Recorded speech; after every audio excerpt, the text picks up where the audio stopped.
7. We will be making channels for you soon, so just wait a second. You should have your channels in 5 minutes. Thank you.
to lift esports to a higher level by offering the best esports products and services. We believe that a healthy lifestyle contributes to every aspect of the athlete. Lift represents the life of a successful esports player. We define our brand with esports merchandise, supplements, and coaching. We rise by lifting you. Hop in the lift, do it different.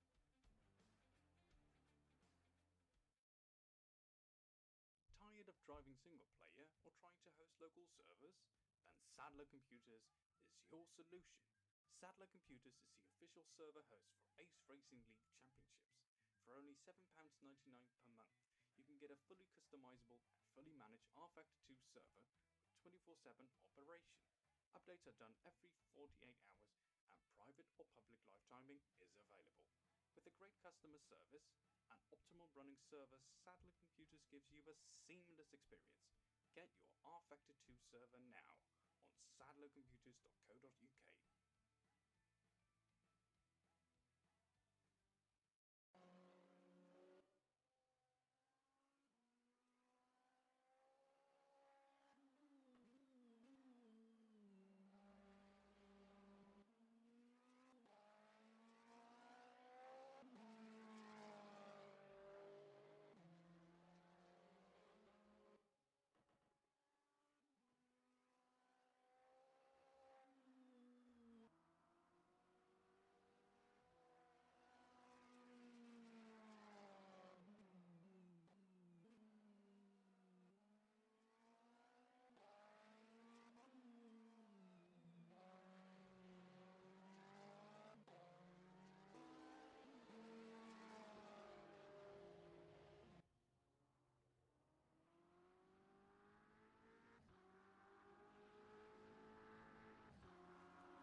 Okay.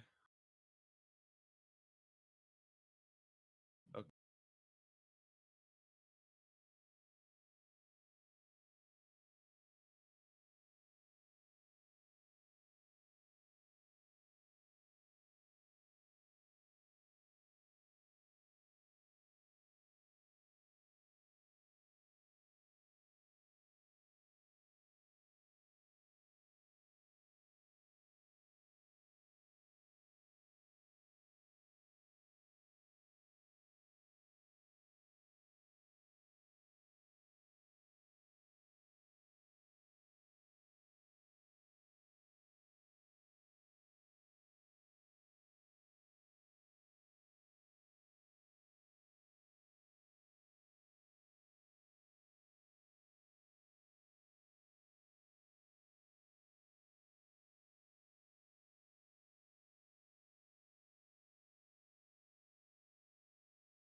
Lift Incorporated is a lifestyle brand driven by esports founded in 2018.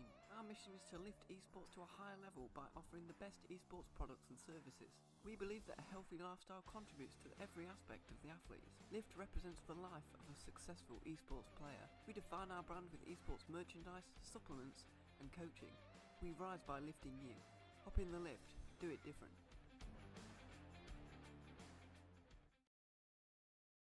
Tired of driving single player or trying to host local servers? Then Sadler Computers is your solution. Sadler Computers is the official server host for Ace Racing League Championships.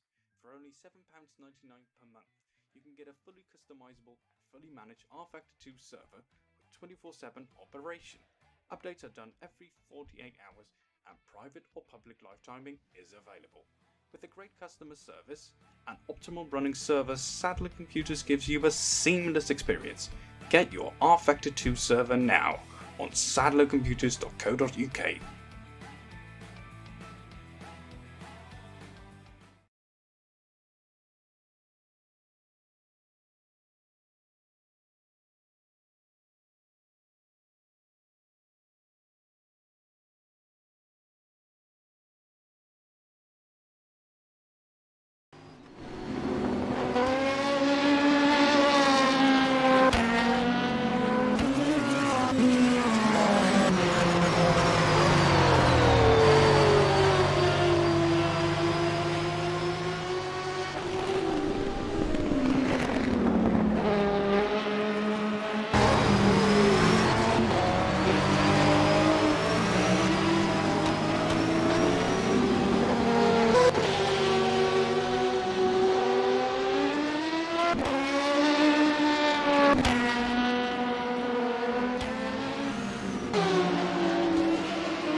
Good afternoon, everyone. Good morning or good evening, wherever you're watching from in the world. Welcome back to Ace Racing League.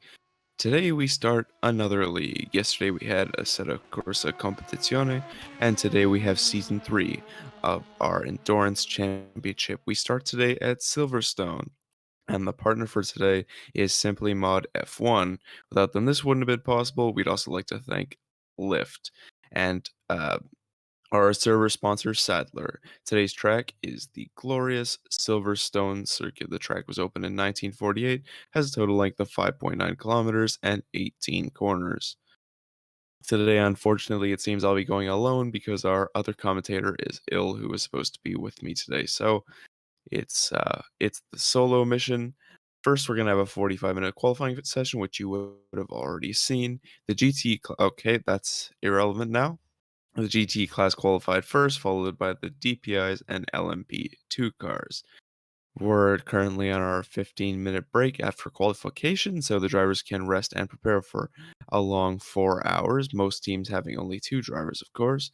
The formation lap will begin in, well, quite soon, and the official start will be at 9 a.m. for me. It's 3 p.m. for most of you. To be a rolling start, the DPI class will get the green flag first, then the LMP2s and the GTEs, as to prevent incidents as best as possible. And that will begin shortly. So, we are back finally. Ace Racing League's biggest series, if you want to call it that. It's the Simplymod Endurance Championships. Gabor Hevesi starts on pole.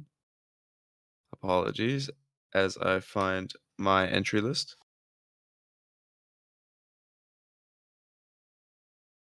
Okay. Gabor Hevesi starts on pole, followed by Michael Wozniak. Linus Lundvall in P3, followed by Max Janssen starting in 4th. He was the winner of yesterday's ACC GT3 race at Spa. Gergo Balak, who was also in that race, starts 5th, followed by Blake Curie, Alan Setola, Jan Finstra, Valter Mendez, and Glenn Beavis is 10th in the GTE class, apologies. Then Tommy Smith, Iñaki Revilla, Gonzalo Almeida, David Aguaron, Emerson Luciani, Connor Bell in 16th, and Marcel Ritter is at the rear of the field. Followed now by the LMP2 cars, Seawolf Net Race Motorsport and Santu Enquist start on pole. Santu, one of the organizers for Ace Racing League Endurance. Then it's Samuel Bentley in the Drillers Esports car, one of the best teams at sim racing at the moment. Number 3 and number 97 is Bertlan Sanvanya. He starts for Penguins Endurance Racing, then Joey Volek for Drillers as well. Jurika Slovenak for Royal Blue Racing, then Mika Hakimi for Blue Steel, then Pascal Eggert driving for the Sim Apex Junior team, Robert Dobai racing for Penguins Endurance, then Lachlan Andrews for SV Racing, and 10th is the UGX Virenga Team Red and Brian Templars. Chris Gitsoff races for the 900 car, apparently. I don't have a 900 car listed. Then followed by Luis Sars for Stratos Racing Team and Adam Rainey for TCS Off, as well as Niels Hugevin for TCS Off, neither set a time. Then let's look at our top class. The DPI class on pole is Seawolf Net Race Motorsport and Benjamin Gilzinski, followed by Dylan Tarbaton in the Mazda Rookie Monsters car. Then it's Cadillac 360 Motorsports with Luca Gray, followed by Simon Marshall in the Rookie Monsters, Jan Orzakowski in the Cadillac Racing OPP car, then Mark Robinson in, I don't have a number 10 listed, that's weird, and Martin Terbrache in the car that I also don't have listed. So that is how the grid shapes up for this afternoon's race. We're about to get rolling on the formation lap. As you see the grid form up. We're glad you all could join us for the third season of Ace Racing League Endurance. I'm so happy that we have a full field for today's event, sponsored by Simplymod, Lyft, and Sadler. Thank you to them, and thank you for everyone who makes it possible. I'm just going to give a small shout out to Robert Pawn, Tom Chasing, Santu Enquist, Aiden. Sorry that I don't remember his last name. Magnus Kunrup, and of course Cemal Kirac. I think I said that right.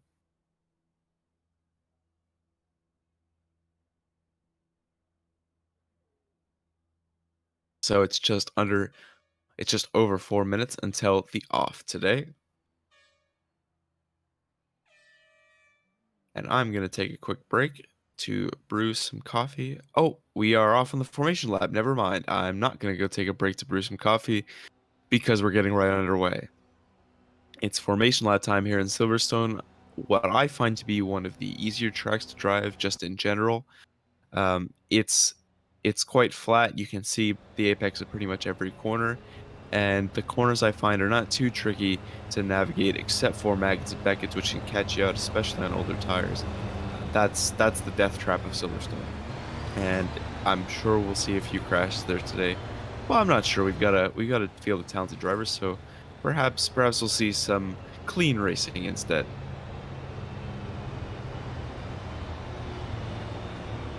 Here we see Benjamin Gilzinski lead the field on the formation lap. A great lap from him, saw him get on pole, and then Dylan Tarbitson in P2. I want to just take a second to brief you on the results of last year, if I can find them.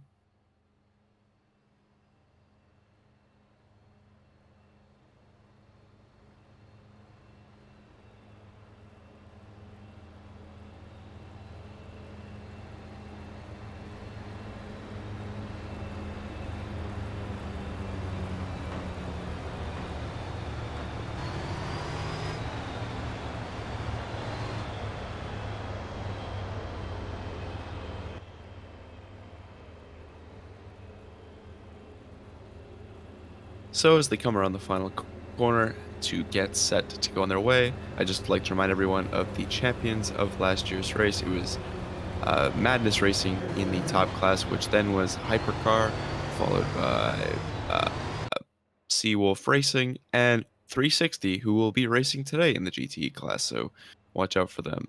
Coming across the start-finish straight. Set to go.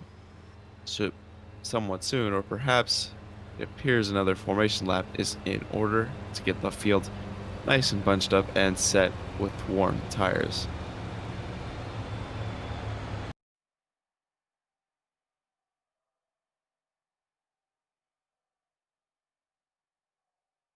Sorry, it was Scuderia Ventus that was the winner of the LMP2 class last season.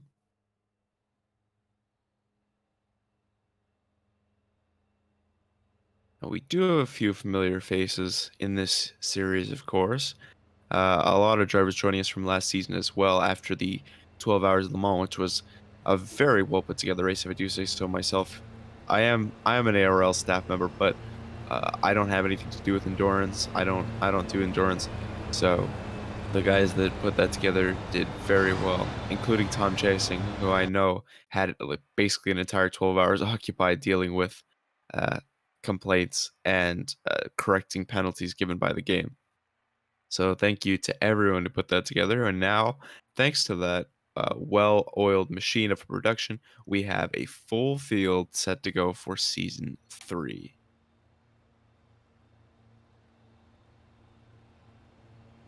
As Benjamin Gilzinski leads his Seawolf Net Race Motorsport beautiful yellow car down the back straight. As we get ready to start and go green.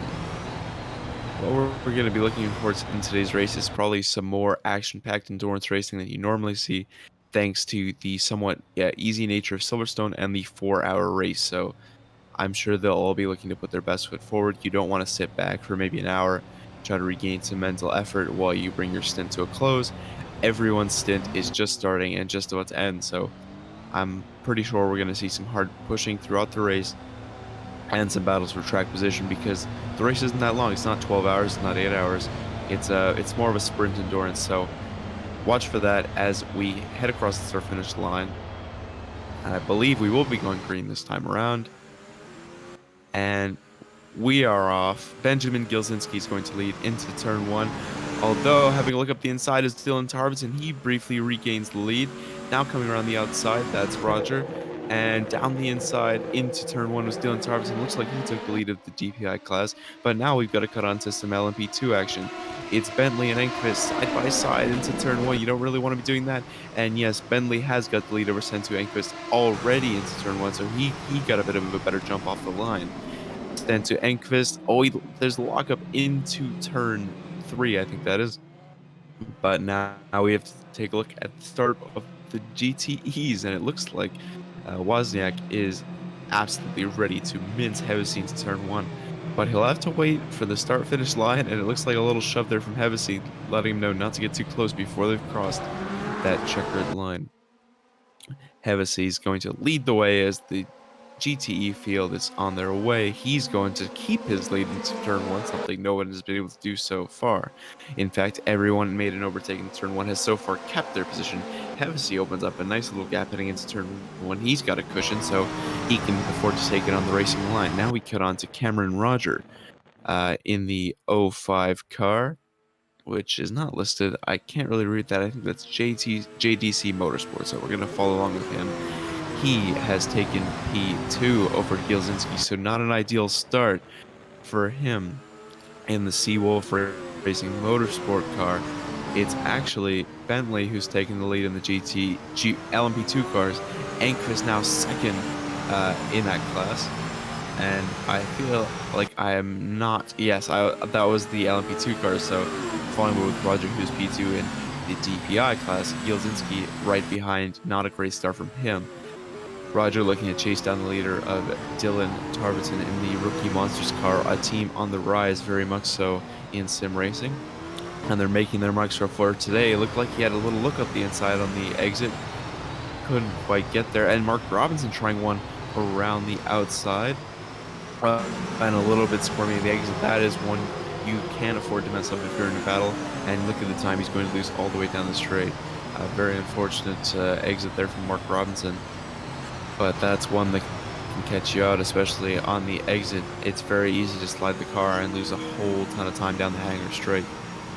But it looks like he's caught up quite nicely. So Mark Robinson not losing a whole lot of time on the exit of that corner, and he's been able to make it up through that corner. I will have a track map at some point.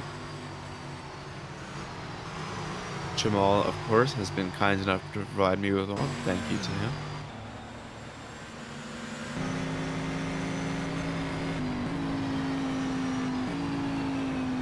Now through the first 3 corners, I'm not quite sure if that's flat if you're in an LMP2 or a DPI. I know it's not flat if you're in a GT, but I think it is just barely flat in an LMP2 car, which is why it's quite hard to fit 2 cars through there as we saw them trying to do earlier. This is Mark Robinson. I'm not actually sure who he's chasing here because the leaderboard unfortunately doesn't extend very far down to P9. But he's made a few mistakes. Otherwise, his driving's been quite on the pace, and he's looking to overtake this car in front of him. Unfortunately, I can't really tell who that is, but he's doing a great job to keep him behind. LMP2s, of course, will suffer from a bit of dirt here, and that's a perfect graphic. That's Yanis Orzakowski he's trying to chase down, and he's been doing so quite efficiently, although a few mistakes has kept him behind thus far. Only 4 minutes into the race, we're already seeing some significant action, such as this one, a battle for the lead of the overall race. Dylan Tarbiton leads Cameron Roger, both of which overtook Boris Gilzinski at turn 1. Is he going to send one down the inside? He looked up the inside, thought that he probably should wait for a better opportunity, and he'll stick in behind. It's Roger, followed by Gilzinski for the top 3 in DPI class. Dylan Tarbiton still leading the way after his turn 1 overtake. A very brave maneuver, I must say, because anytime I'm about to go side by side in turn 1 in these cars, I back off. So hats off to him for keeping his foot down and taking the lead. That's why he's driving today and I'm commentating over the race. It looks like, though, the battle is more placed in Roger and Gilzinski's hands. Those two very close between them, and you see the slide a little bit there from Gilzinski, very on the limit as you have to be through that complex, the Maggots and Beckett's complex, of course, if you're going to gain any time on the car in front. That's one where you can definitely pick up a little bit of ground to the car ahead if you can be brave enough.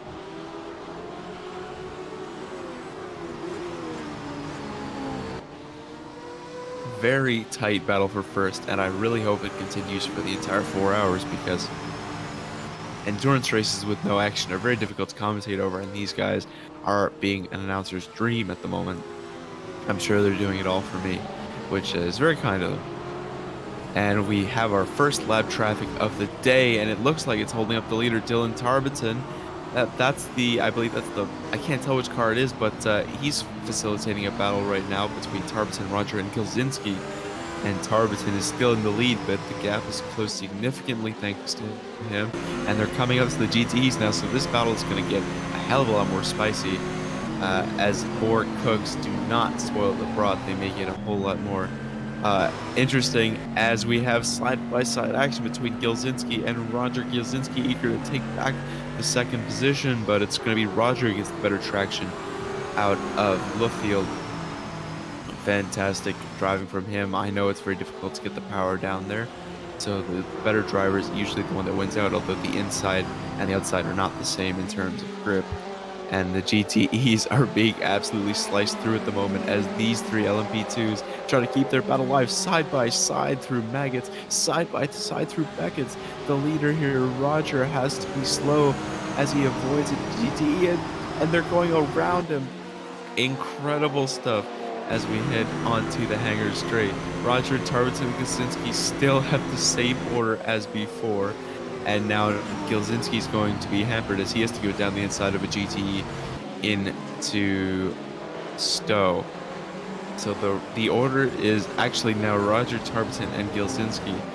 Still, despite about 15 GTEs getting in the way of their battle, the order remains the same. And what a battle it is so far. Side-by-side action. Gilzinski has to stick out of the slipstream just a bit to avoid a GTE car. And now through turn one, I saw a bit of smoke there. Yeah, you can use the grass, but if you get a little too greedy, that's a deadly sin. You'll be punished for that here at Silverstone, especially through turn one. So it's Roger, Tarbiton, and Gilzinski still in that order. No change to the running yet, but I'm sure we'll see some as they come to this next class of GT. Not the next class, but the next little grouping. And there's one separating them. The Ferrari gets in the way of Gilzinski as he goes up the inside into Brooklands.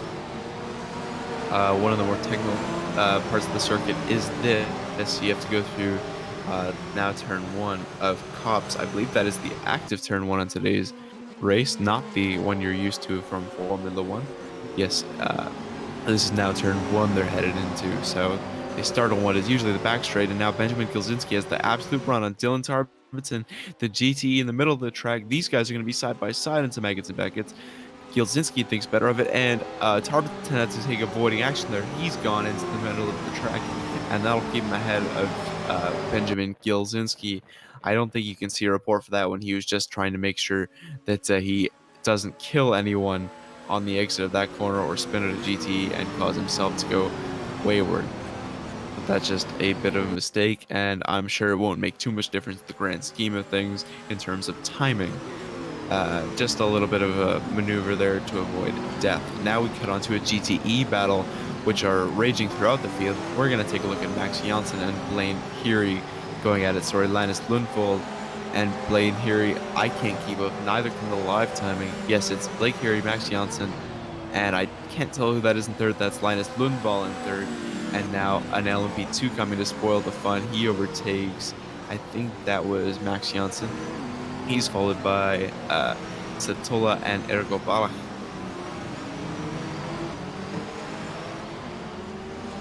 And they're battling away here. It's there's Heary and Hevesy.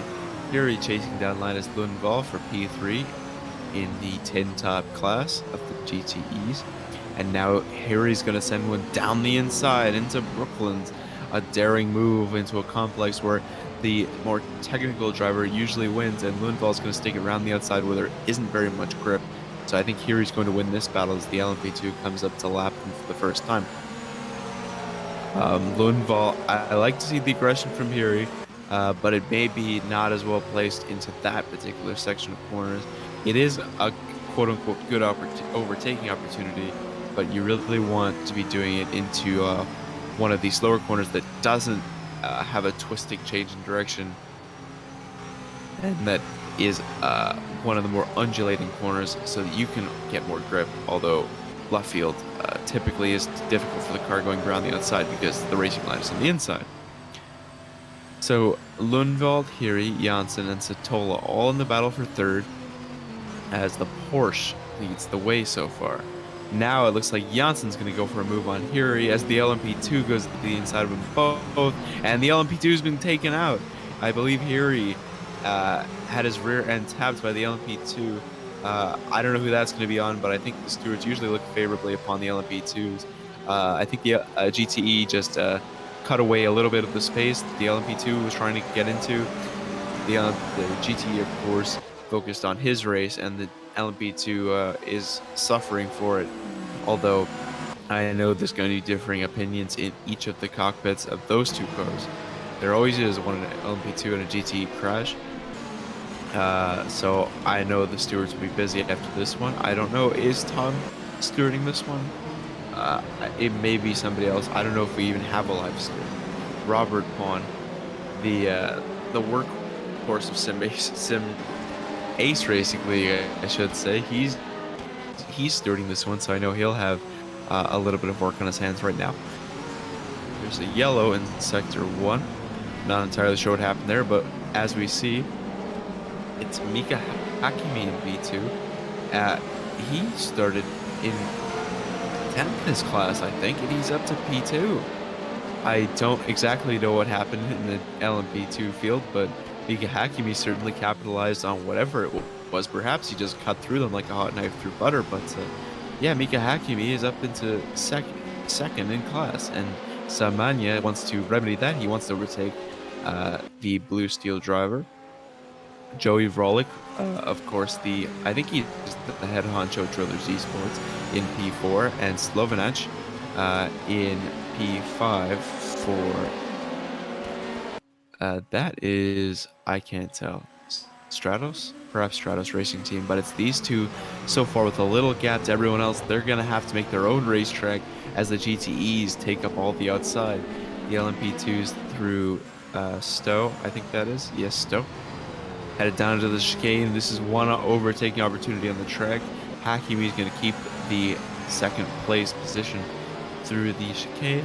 And I always hate it when you have the better run onto this corner because you really can't overtake into what is normally turn 1, what is now turn 12, Abbey. And you really have to let off the throttle, and that'll compromise your run into the slower section, which is an overtaking spot. So a lot to think about here at Silverstone, how you want to attack the driver in front. Bertzlen Savagna is thinking about it, and he decides, I'm going all guns blazing. And now it looks like he has a decent run on Mika Hakimi down the back straight. And yes, he does. He's going to be in the slipstream. The GTE is going to offer a helpful hand to him as Hakimi has to go around, but I don't think Savagna is going to have the run into turn 1. Another yellow flag in sector 1. We aren't able to see what that is at the moment. Hopefully a small crash, maybe someone just going off track. Nothing to worry about there, hopefully. But as we follow along with this battle, it's Savagna who will be probably looking to overtake into the Brooklands left field Woodcote complex. Actually, we just came through that. He'll probably be looking later on the track into perhaps Vale, which we also just came through, but none of these corners coming up are an overtaking opportunity, so he'll have to bide his time, get as close to Hakimi as possible, and just send it into Vale. That's honestly the best option he has at the moment.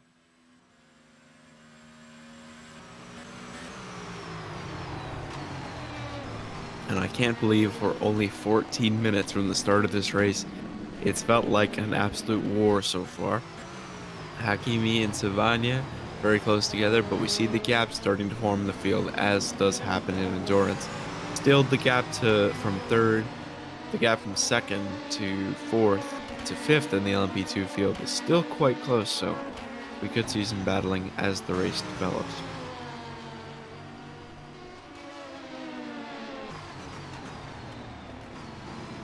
Looks like, unfortunately, we won't be seeing any kind of overtake anytime soon. Their pace appears to be consistent with each other. One just a little bit too fast to hope for an overtake, and it looks like there was a touch from Chris Gitsov on Lachlan Andrews there. Lachlan Andrews got squirmy on the exit of that corner. Gitsov does not have the run to be able to overtake Lachlan Andrews into turn 1. In fact, it looks like he won't have the run to overtake him at all on this lap because Chris Gitsov has pulled away a bit, although he locked up, overtaking a GTE car, and he's survived, but the gap to Chris Gitsov is quite a bit smaller now. It looks like Lachlan Andrews and the GTE tangled up, and now Andrews could be paying the price for the GTE's mistake of not letting him through. It's Andrews and Gitsov down into, I believe, Brooklands. Yes, the Brooklands corner. It's a high-speed corner, and you can really carry a lot of speed into it, but then you have to slow down for the slow Luffield complex. Then you have to get on the power for Woodcote. It's very tricky, and I will mention it several more times throughout the broadcast, so don't you worry. Lachlan Andrews in P10. I believe that's the final points position under ARL rules. In the P10 position in LMP2, Chris Gitsov just in behind in 11th. I gotta say, that's a really cool livery up in front in P9. I don't know who that is, but I really like it. It's reminiscent of the Red Bull camo livery from a few years back in testing. He's gonna flash the lights at the GTE cars. A very LMP2 like move. That's their go-to. F1 drivers have party mode, LMP2s have flashlight mode, and the GTEs in their battle, they're gonna have to call it off just for a second as some big mean old LMP2s come to spoil the fun. Yellow flag in sector 2, and I'm very thirsty. It's only 17 minutes gone, but my voice feels shattered.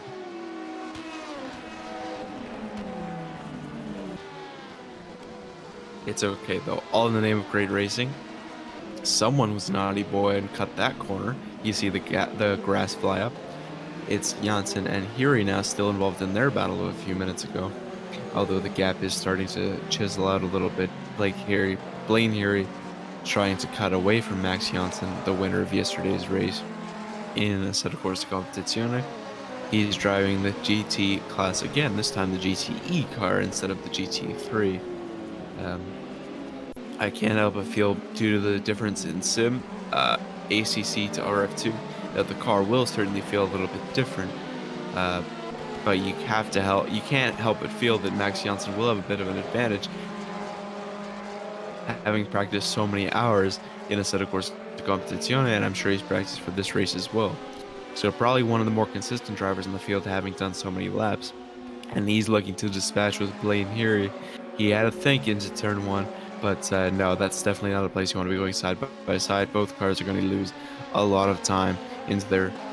You have to maximize it in a very precise way to gain the most time, and two cars going through there certainly can't do that. Max Janssen looks like he's going to have a big run onto the straight on Blaine Hiri, and he's going to have the slipstream as well. So down into the Stowe corner, what can he do? Max Janssen pulls to the side of Blaine Hiri, trying to maximize his entry. They're still side by side. Max uses the curb, and he's got a Max with an overtake for P4 in the GTE class. Very well done from Max Janssen. Wouldn't expect anything else from a good driver such as himself. He did it very professionally, no contact, and applause, of course, to Blaine Hiri as well, who defended well, but unfortunately couldn't keep his position for now. I know he'll be itching to go back up the inside of Max Janssen as soon as possible. Now let's cut on to Samuel Bentley, who's in P6, looking to get back on the leaderboard on the left-hand side of the screen to overtake Santu Enqvist, who started on pole in the Prototype 2 class.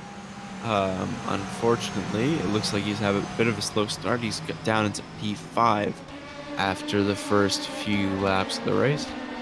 I know he'll be I know he won't be satisfied with that. He's a very good driver. I believe he's won an LMP2 race in ARL before, so I'm sure he'll be looking to get back past the future drivers. Mika Hakkinen, all the way up from I believe 10th in class to start the race, is now leading the LMP2 field. A stunning drive so far from him.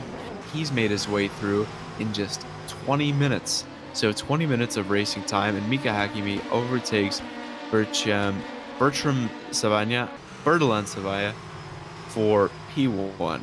And I gotta just take my hat off to Mika Hakkinen. Terrific drive so far. However, it is a 4-hour race, not a 20-minute race, so he'll have to remain consistent over the course, over the duration.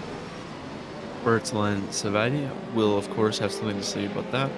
He's right on the back of Mika Hakkinen, and the LMP2 field is quite bunched up. As you can see, it's Hakkinen, Savanya, Vrolik overtook Slovenach for P3, I believe, since we last saw them. Slovenach P4, and Enqvist in P5, I believe, is a little bit behind this grouping. But Hakkinen, very good on the lead, the GT car being very courteous, leaving the inside open there. He's being a very good GTE. That's exactly what every LMP2 driver wants to see as they come through the Luffield Woodcote complex.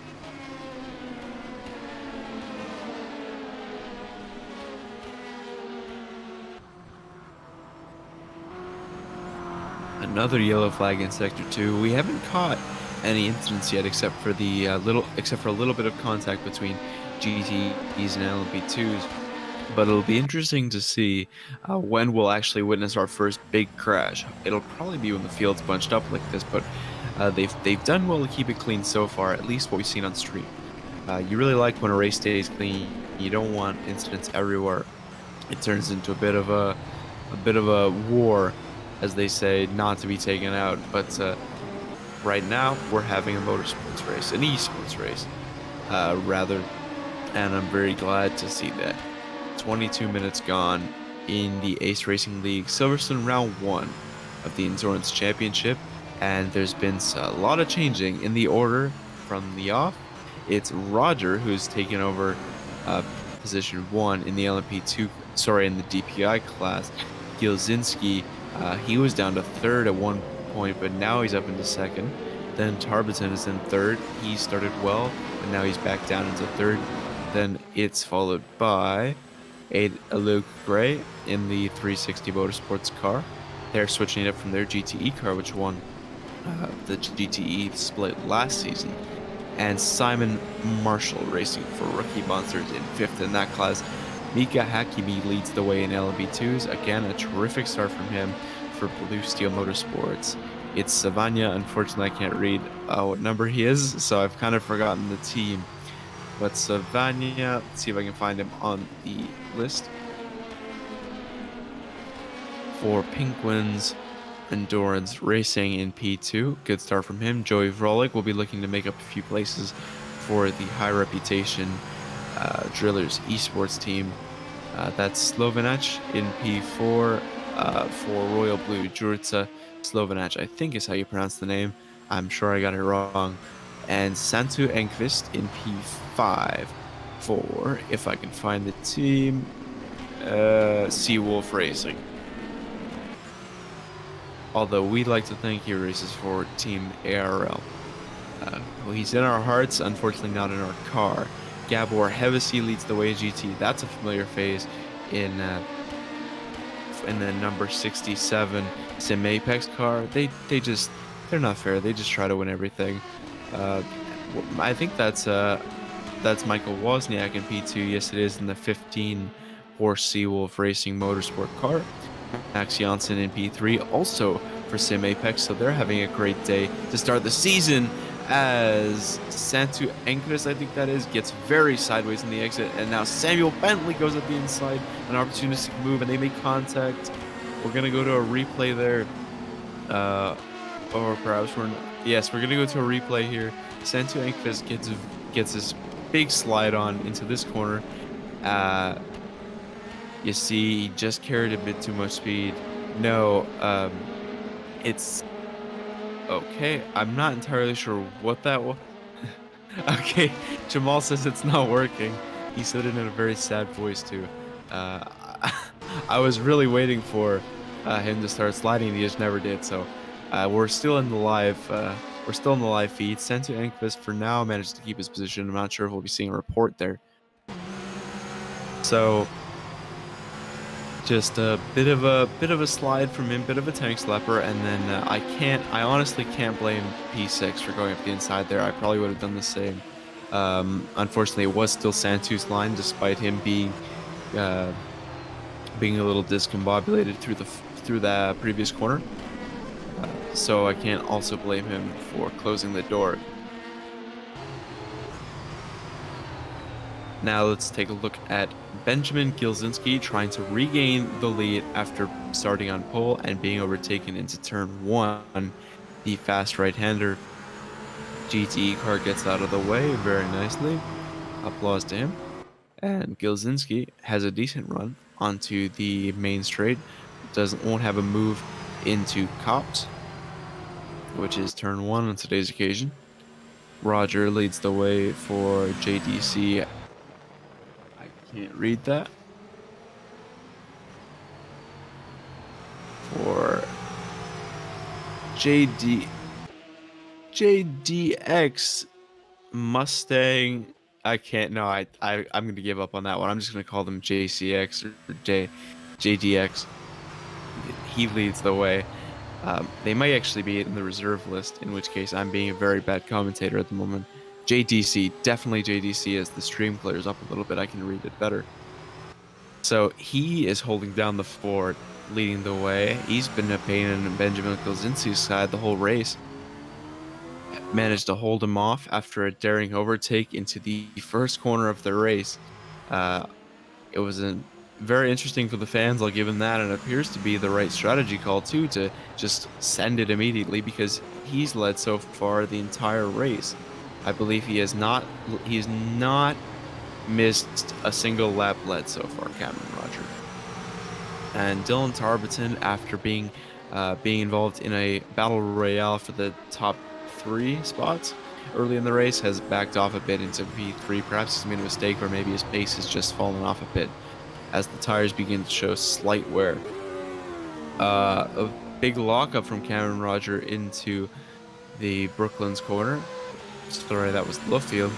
And now Benjamin Gilzinski may have some kind of a move lined up coming up in the slow sections of Maggots, Beckett's, and Chapel.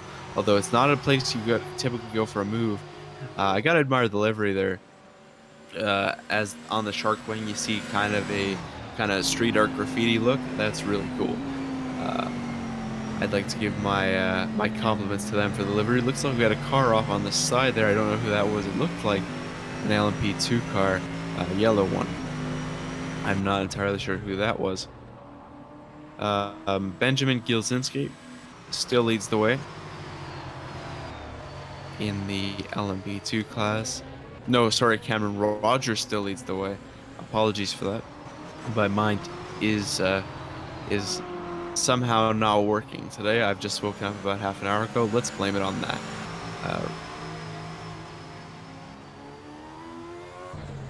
So it's a bit of a it's not really a battle for the lead. It's more of a waiting game for the lead. Both cars want their opponent to make a mistake. Let's talk about the pit stop window. These cars do take a limited amount of fuel, so it's not at all based on the tires. The tires can mostly make it for an entire stint. So as Benjamin Gilzinski has a bit of overspeed on Cameron Roger there, and we could see something happen into the Brooklands complex down the back straight. Yes, Benjamin Gilzinski goes around the GTE car, and he's going to look up the inside, thought better of it into Brooklands, but he's still right there behind Cameron Roger. And a little bit of action to spice up my morning. Yeah, you need to be right behind as you start that straight if you want to have a hope to overtake, as we see Iñaki Revilla overtake Gonzalo Almeida into that corner. Very nice move by Iñaki, sorry.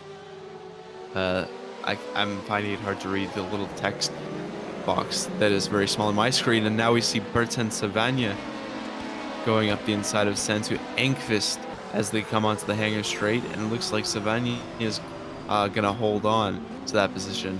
Very tricky to overtake in these cars, it looks like. And now we're gonna see another look from Sentu Engqvist. He's gonna look but not touch as he loses the rear end into Brooklands, now into Luffield. It looks like the car behind is gonna have something to say. Can't tell who that is. That doesn't help. That's the battle for first, but perhaps, oh, that's Slovenec. Slovenec, what's his name? Oh, I should remember. Jurka Slovenec for Royal Blue Racing. Just in behind, Hakimi leads by 9/10 to Joey Vrolik. I believe that's who we're following along with now. No, it's not. He's in the distance there.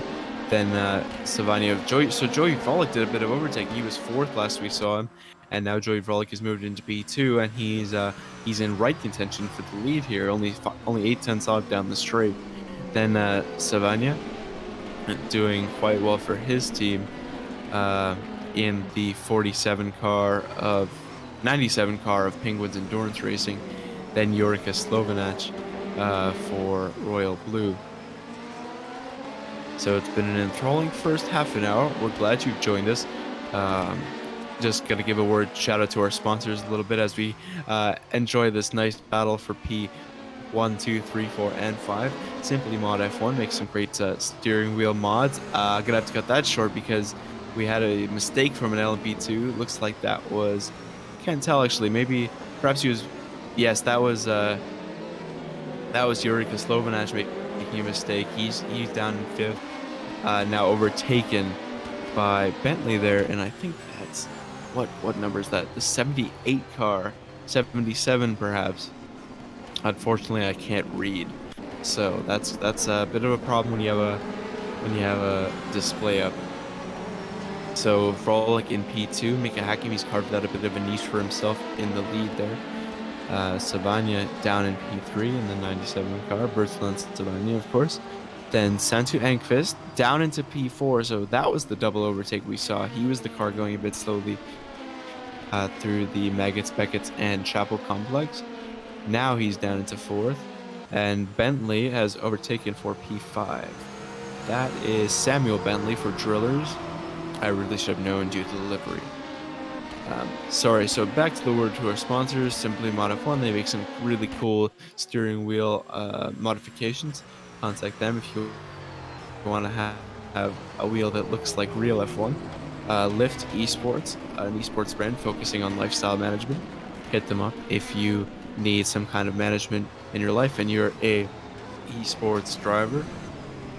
Then we have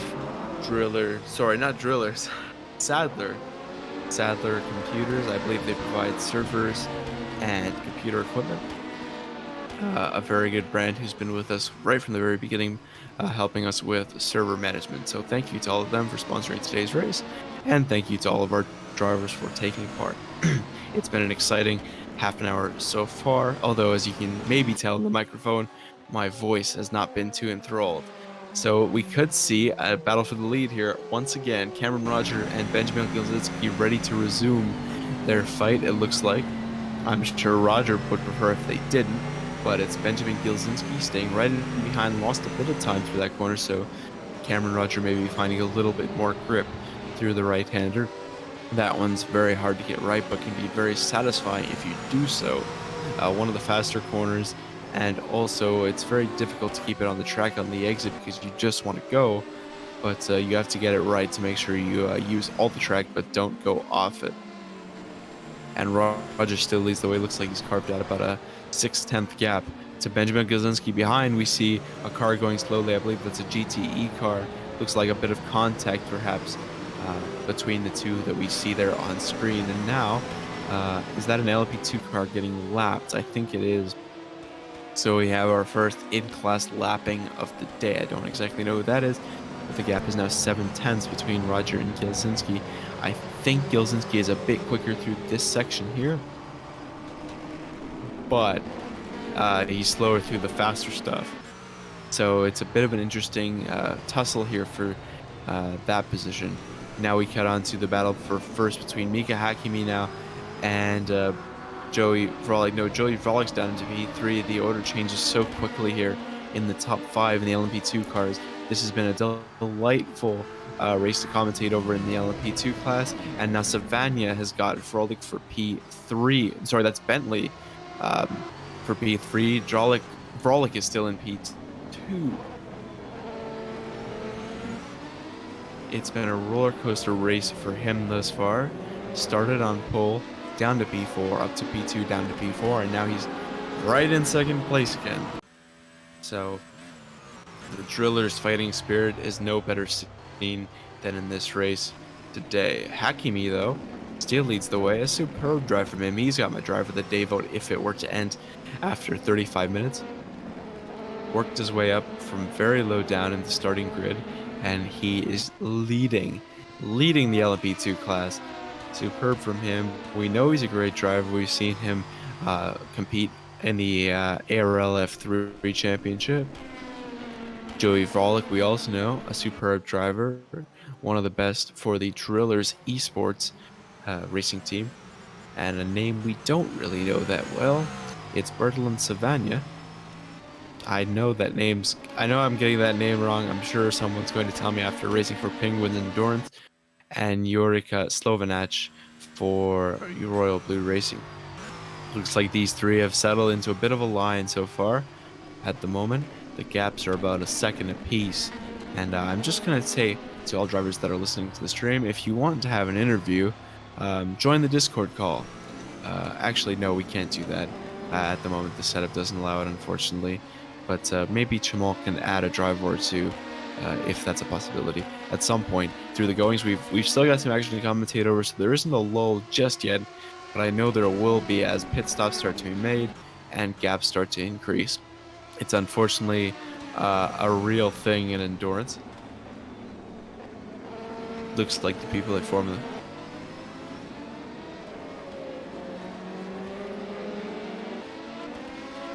Okay, Cemal has just advised me a system in which I can conduct interviews, and I may just do that. Not at the moment, though. There's still a bit to commentate over. Although it looks like the gap is starting to increase from first to second, Hakkimi and Vrolik. Just about 7/10 separating them. Or is it 3/10? There's a bit of a low resolution on my screen. Looks like we've seen an overtake for first place in the DPI class. I believe Benjamin Gilzinski has just taken the lead. Yes, indeed, he has, as per live timing. Benjamin Gilzinski, he hasn't taken the lead. It looks like he's always been in the lead. The live timing is trolling me. I think it's some overtakes for second, third, and fourth, actually, which is what's causing the names to go gray. And as we say gray, Luca Gray moves into P2 for 360 Motorsports.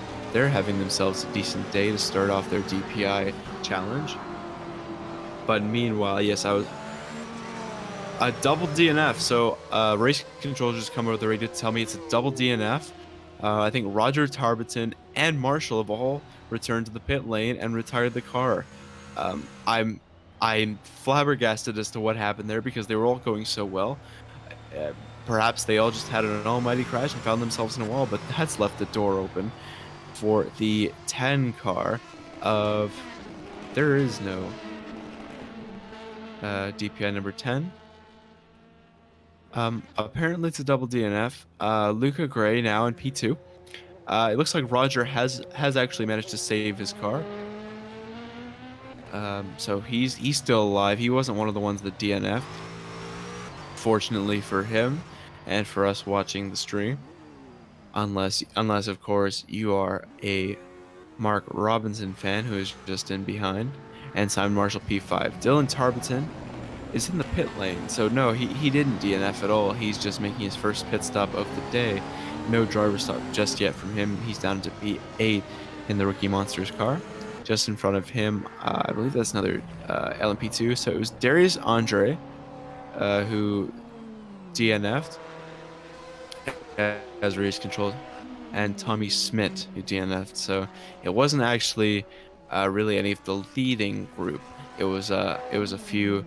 I'm sure there's going to be some heated words in the Discord, or as we like to call it, the garage. afterwards is it looks like it was a GTE and LMP2 crash that was responsible for the DNF of both of those cars. Brian Templars in the pits in P8 in the 85 UGX Varenga Team Red. I don't actually know how to pronounce that name. I'm just guessing. At this point, I think I'm going to go take a break. I may go finally get that coffee that I've been wanting since the race started. I'll leave you to enjoy the driving of Valter Mendez and Iñaki Rivia battling over P9.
Well, it looks like I picked a good time to come back as we see a battle for the lead. In the DPI class between Cameron Roger and Ben Gilsinski. Ben has seemingly fought his way back into P2 after falling down the order earlier in the race. So it's Cam Roger and Benjamin Gilsinski. He's probably got a chip on his shoulder looking to take back what he feels is rightfully his top spot. And he's very close into the left field corner. And now it looks like he's got to run onto the main straight. Or is the back straight in this track layout? I can never be sure. But nevertheless, no move into Cops. It is the main straight. No move into Cops. That would be unwise, and I would suspect no move into Maggots and Beckett's either. A little bit of a lock up there from Ben Gilsinski. But he's very close.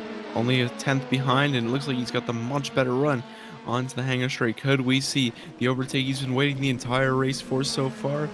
Looks like he's going to go around the outside into Stowe. Thought better of it. Stixon behind. He's going to wait for Vale. Will he go for it now? Looks like he's pulling out.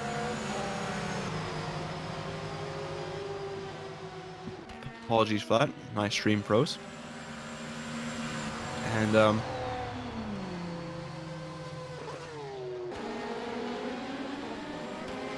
just an update on the race.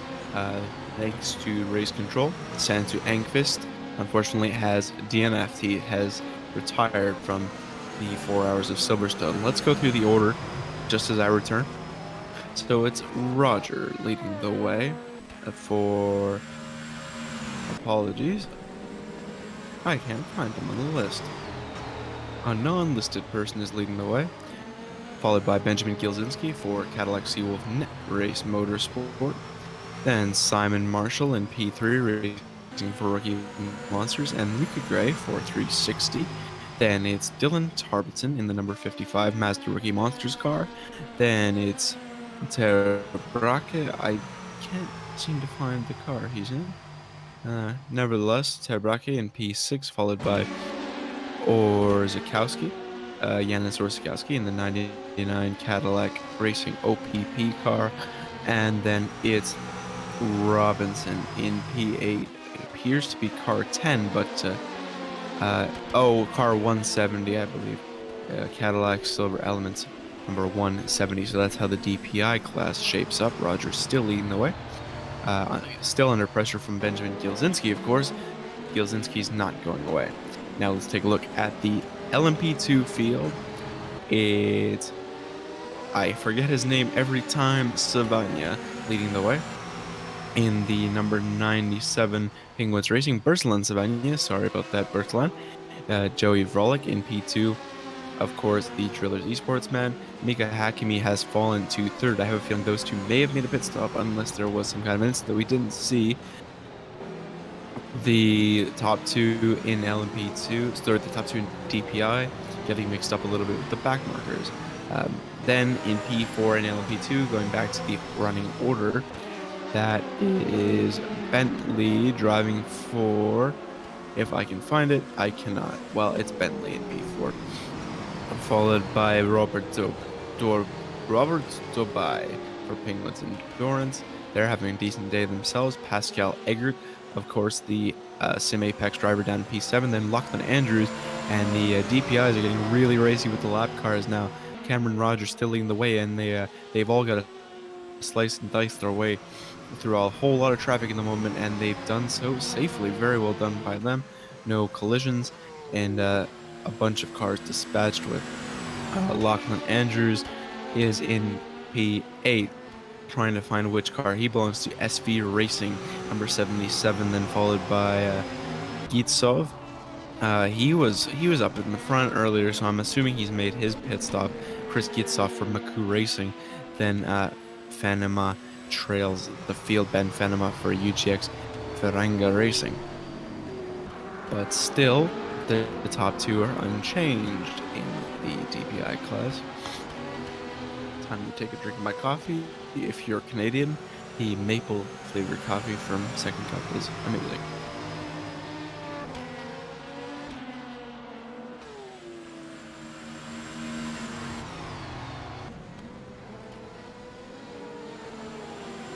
Just want to wish everyone tuning in from North America a good morning.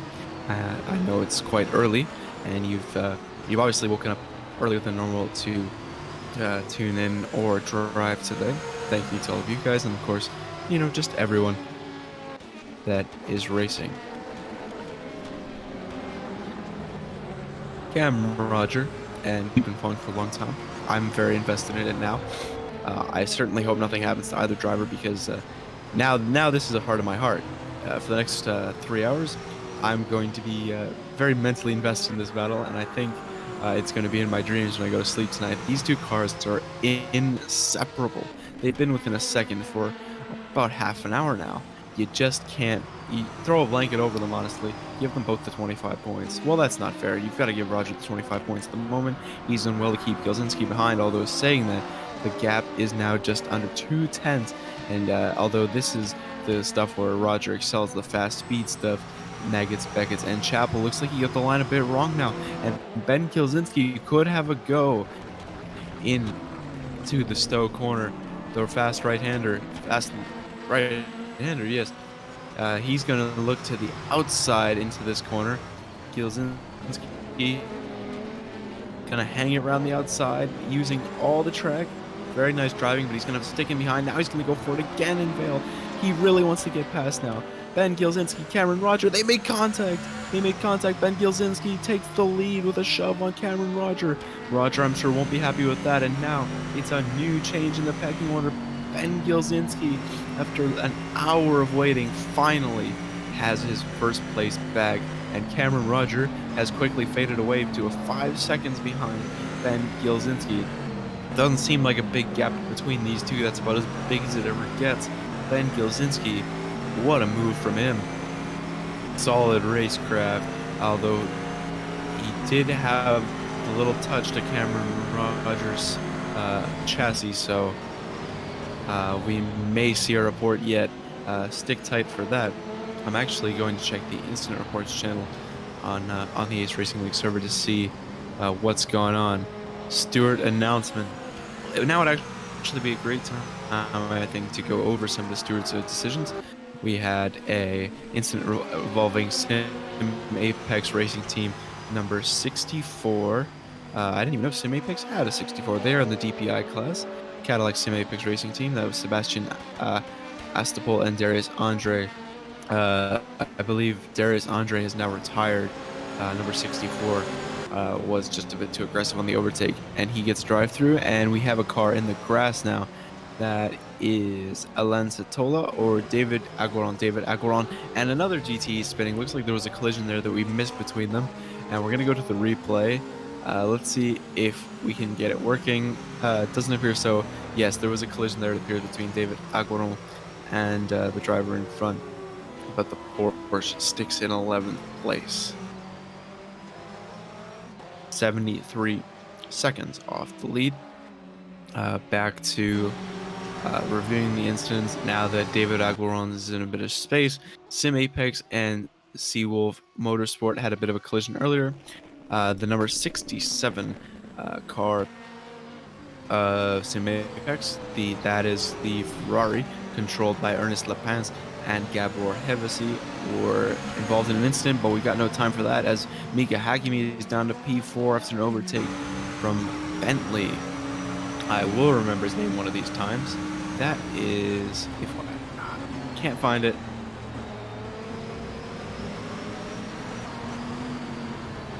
No, I don't actually think he's on the list. It's Bentley in P3 now over Mika Hakimi, who was once leading the race. I don't entirely know if he's on a different strategy from the leader, but one thing can be said for sure. He's no longer leading, and he's quite a bit behind, and he's even been overtaken by some cars who are definitely on the same strategy. We see a GTE going off in the distance there. That's the livery. And now we're cutting back onto everyone's favorite battle, Gilzinski v. Roger, and they're very close once again. 4 tenths between the two. Looks like a lapped car, LMP2, is getting in the mix. Should be no problem for Roger. He'll just use the slipstream, and that'll actually help him to get a bit closer to Gilzinski as we come on to Stowe.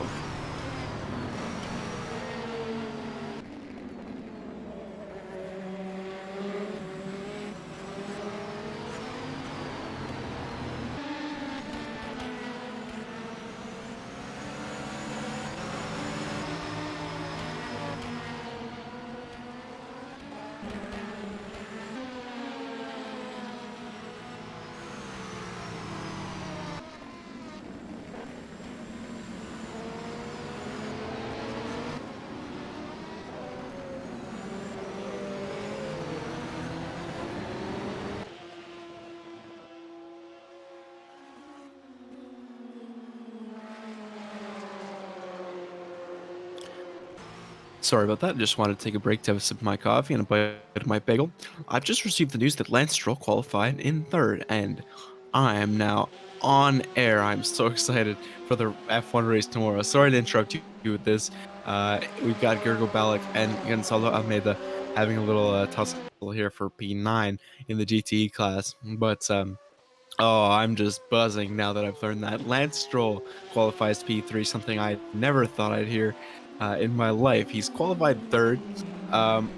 Speaking of great drives, that's not how you do it. Gergo Balak went up the inside of Gonzalo Almeida there. Luckily, he's able to pick himself out of the gravel. Now, Alan Satola may be closing down for P10, the final points position. The replay function still appears to be malfunctioning, unfortunately, so it's not much of a function at all, is it? It's just nothing.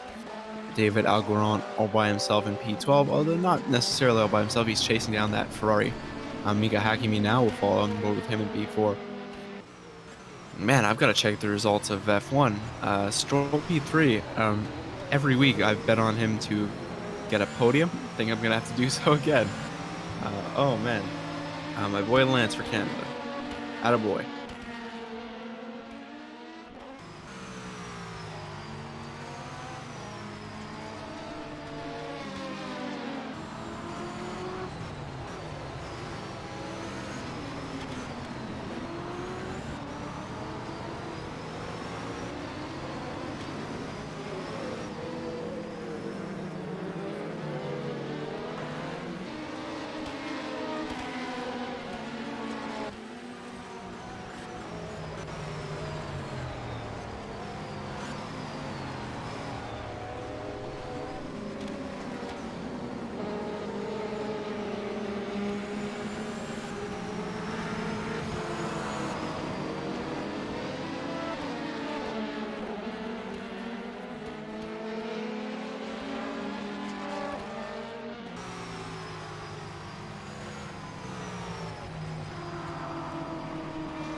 let's cut back on now to the battle for a second. Looks like Mika Hakkimi's gone for the move for third, and he's done it. Interesting choice by Samuel Bentley to race with the lights on in complete daylight, but to each their own. Sam Bentley, he's in P2. Perhaps the headlights are giving him a little bit of a boost. Mika Hakkimi down in P3, followed very closely by Jurika Slovanac. Sam Bentley driving for the number 28 Driller's car. They're not having the best day, as I must say. Joey Frolic out of the top 5 in TPI, unfortunately. Mika Hakkimi in third for Blue Steel. He's gone way off course there. I thought it was lag at the start, so I didn't want to say anything, but Mika Hakkimi's gone way off course, and now Jurika Slovanac is probably going to have his position.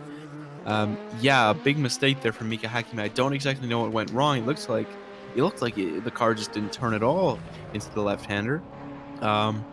Might be good to get an interview with him somewhat later in the stream, but yeah, big mistake there. Although he's still in P3, so not absolutely race ending, but yeah, definitely not what you want to be seeing, especially probably close to the end of your stint. I think Mika Hakkimi is probably going to come into the pits somewhat soon, maybe in the next 20 minutes to half an hour or so.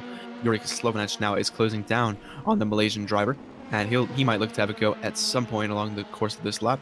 Once you have a chance to overtake that you didn't think you'd have, that means it's all the more in your mind as you go through every corner.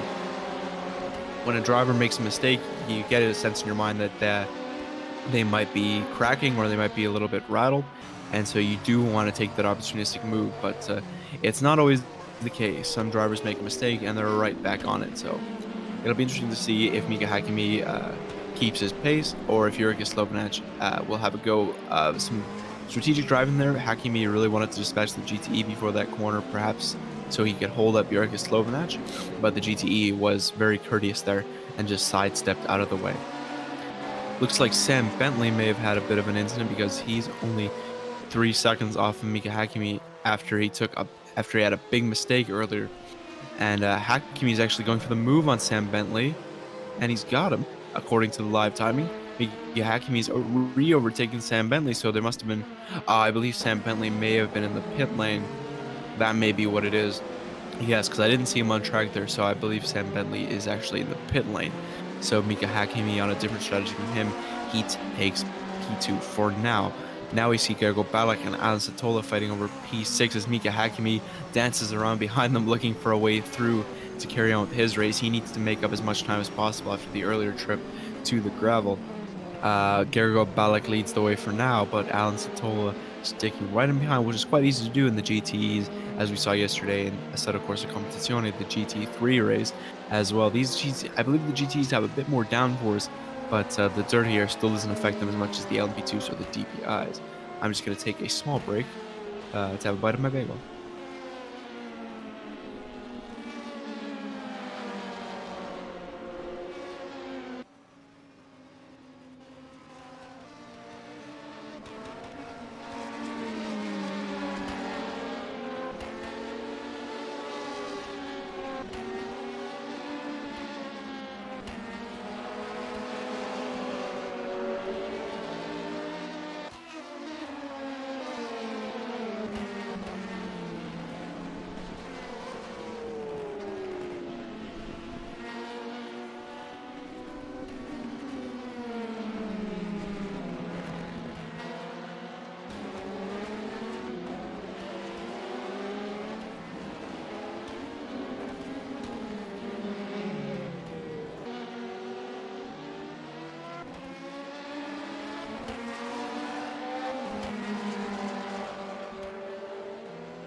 So it looks like Alan Satola's got the move done there on Gergo Balak. Seems like a great time to rejoin. It was a nice move. He just stuck it up the inside, and he had the grip to make it by. Alan Satola takes P6 in the GTE class. Solid driving from him. He's been pretty consistent throughout the whole race, I think. Can't remember any incidents that he was involved in, and he's been rewarded. Now P6, Gergo Balak, of course, also driven well today. So we'll have to see whether he can get by Alan Satola at some point, although it looks at this point that he's dropping back just a little bit. Can't remain right up the rear end of Alan Satola just for now, and as an LMP2 goes by. It's been an enthralling hour and 10 minutes, I have to say. Oftentimes in endurance racing, you get gaps just a bit too big to make anything out of, but it's okay.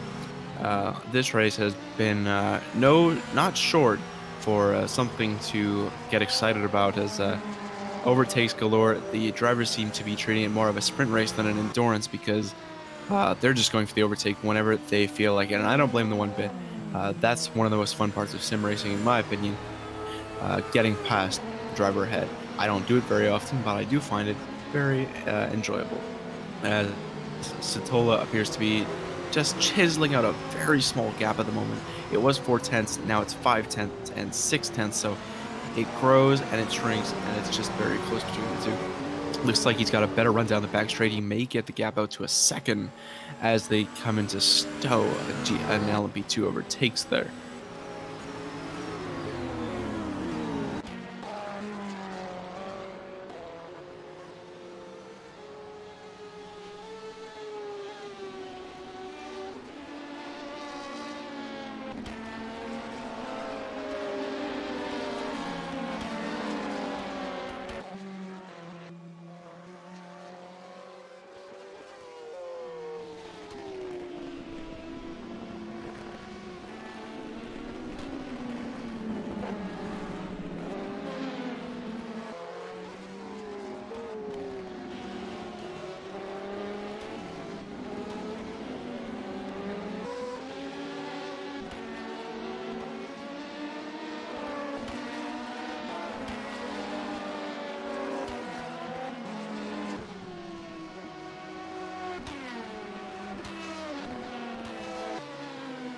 And it seems the race has settled down just a bit now. The gaps are starting to get a little bit bigger, and the closest gap we can find is about 1.7 seconds from Jurika Slovanac to Samuel Bentley, from third to fourth. So a bit of a there's still a position to grab in the LMP2 class, but no battles as of right now.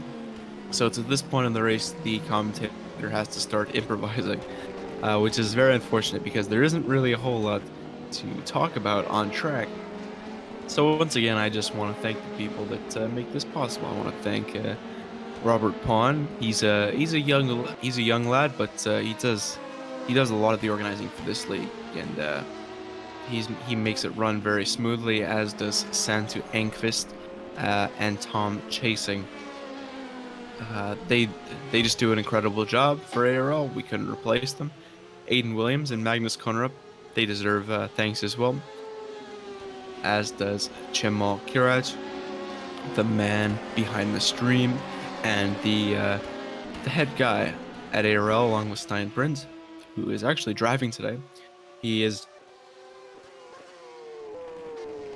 set to go for one of the Sim Apex teams. He will be driving in... I unfortunately can't find it. I definitely saw his name listed earlier.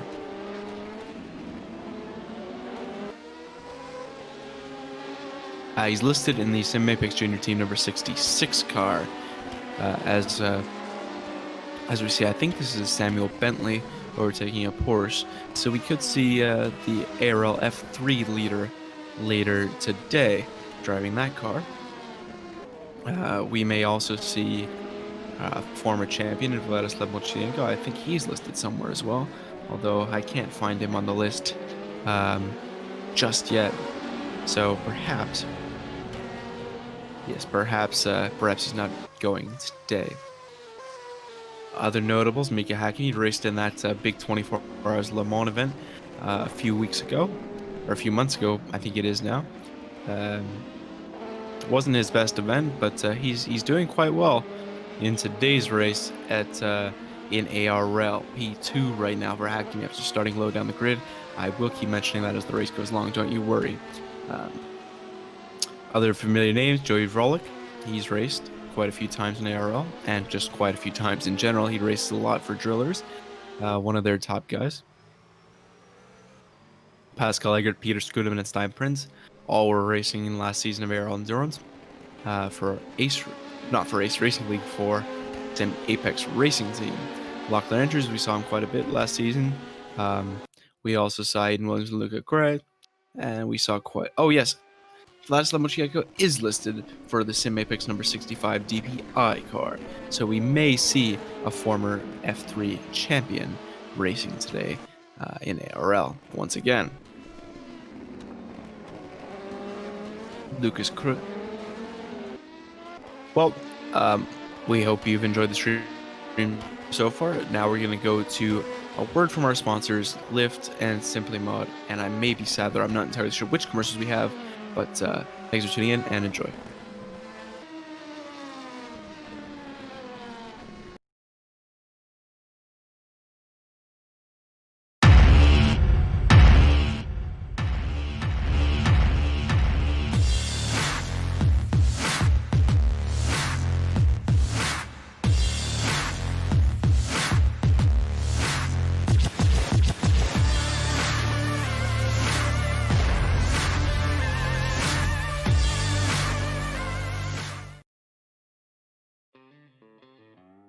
Lyft Incorporated is a lifestyle brand driven by esports founded in 2018. Our mission is to lift esports to a higher level by offering the best esports products and services. We believe that a healthy lifestyle contributes to every aspect of the athletes. Lyft represents the life of a successful esports player. We define our brand with esports merchandise, supplements and coaching. We rise by lifting you. Hop in the lift, do it different.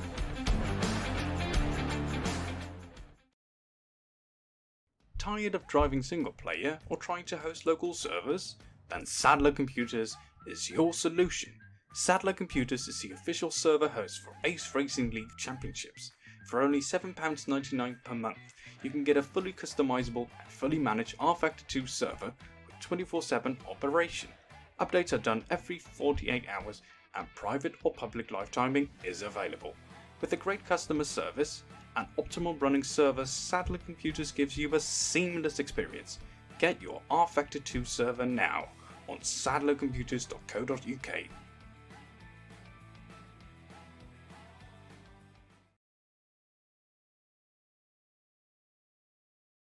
Well, thank you to Simplymod, Sadler Computers, and Lyft Esports for their sponsorship. Without their help, the race wouldn't be possible today.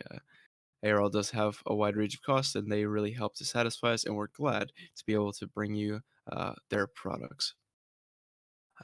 Thank you to them, and let's get back to the action, or let's get back to the pit lane, because one car is making a pit stop, although unfortunately I can't. The live timing isn't telling me who it is. There's Samuel Bentley. He's in the pit lane. Looks like he's taking a break from his spot in P2. He's been in the pits for about 55 seconds now. In total, 43 seconds actually stopped in the box. I can't help but feel they're doing a driver swap at the moment, but we're gonna have to wait and see, because you will only see once the car pulls away from the pit lane. That's how the driver swap's working in RF2, and no, Samuel Bentley is going to carry on perhaps one more stint before his teammate gets in. So we're gonna have a good indication of how long pit stops are worth. Looks like about a minute 21.9 was Samuel Bentley's pit stop. So if a car pits, expect them to lose about a minute 20 worth of time, which for those of you who don't know is the better portion of a lap at Silverstone. So if you see a car one lap behind that was previously in contention for a spot, never you worry, he probably just made a pit stop.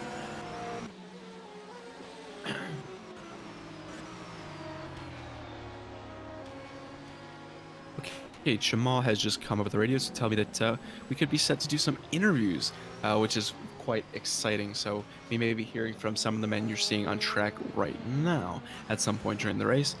If I may need TeamSpeak channel details because I'm not actually sure of what they are. Haven't raced endurance since the absolute first race, so.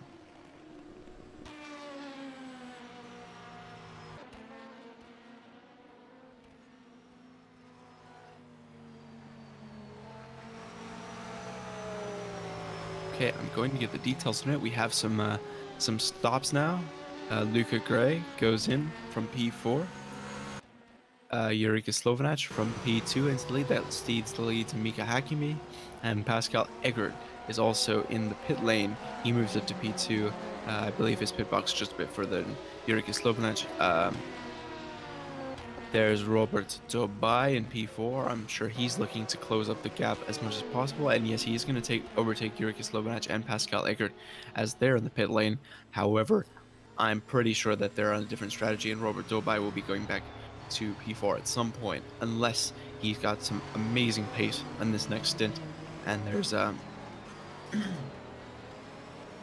Robert Bentley, I think his name is. I don't know how I forgot this because he was just on screen a very short while ago. I'm going to pause the stream just for a second to make some technical changes. I'll be back in a minute. Not pause the stream, I'll just be quiet for a second.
Alright, I return in just in time too, as it looks like Johan van Doren and Walter Mendes are going to engage in a nice little fight for P8. Walter Mendes goes up the inside, and that move was always going to end up like that.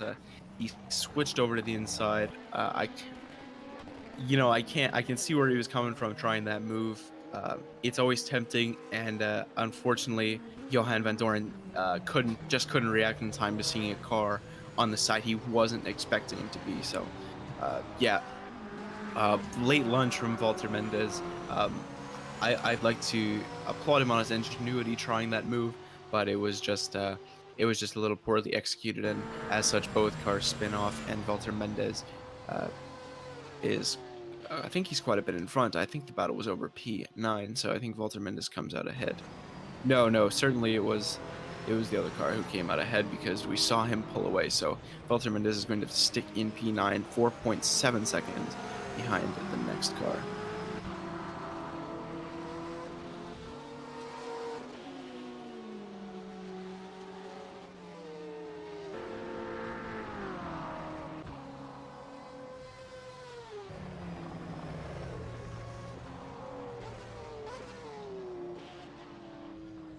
So it looks like the interviews may be coming sooner rather than later, and no time like the present because, like I said before, the cars are starting to space out on track, and we aren't likely to see very many battles as the race continues. At this point, cars are on different strategies, and they will probably just let each other through if they happen to come upon each other. Robert Dobai is in the pits now. It looks like Ayman Hakim is going to take over from who's he in? Whose car is Ayman Hakim in?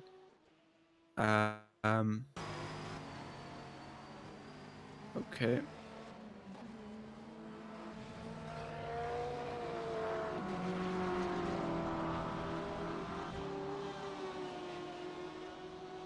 All right, in the review room we have Santu Engqvist, who I've been informed. Cemal, is this coming in on stream?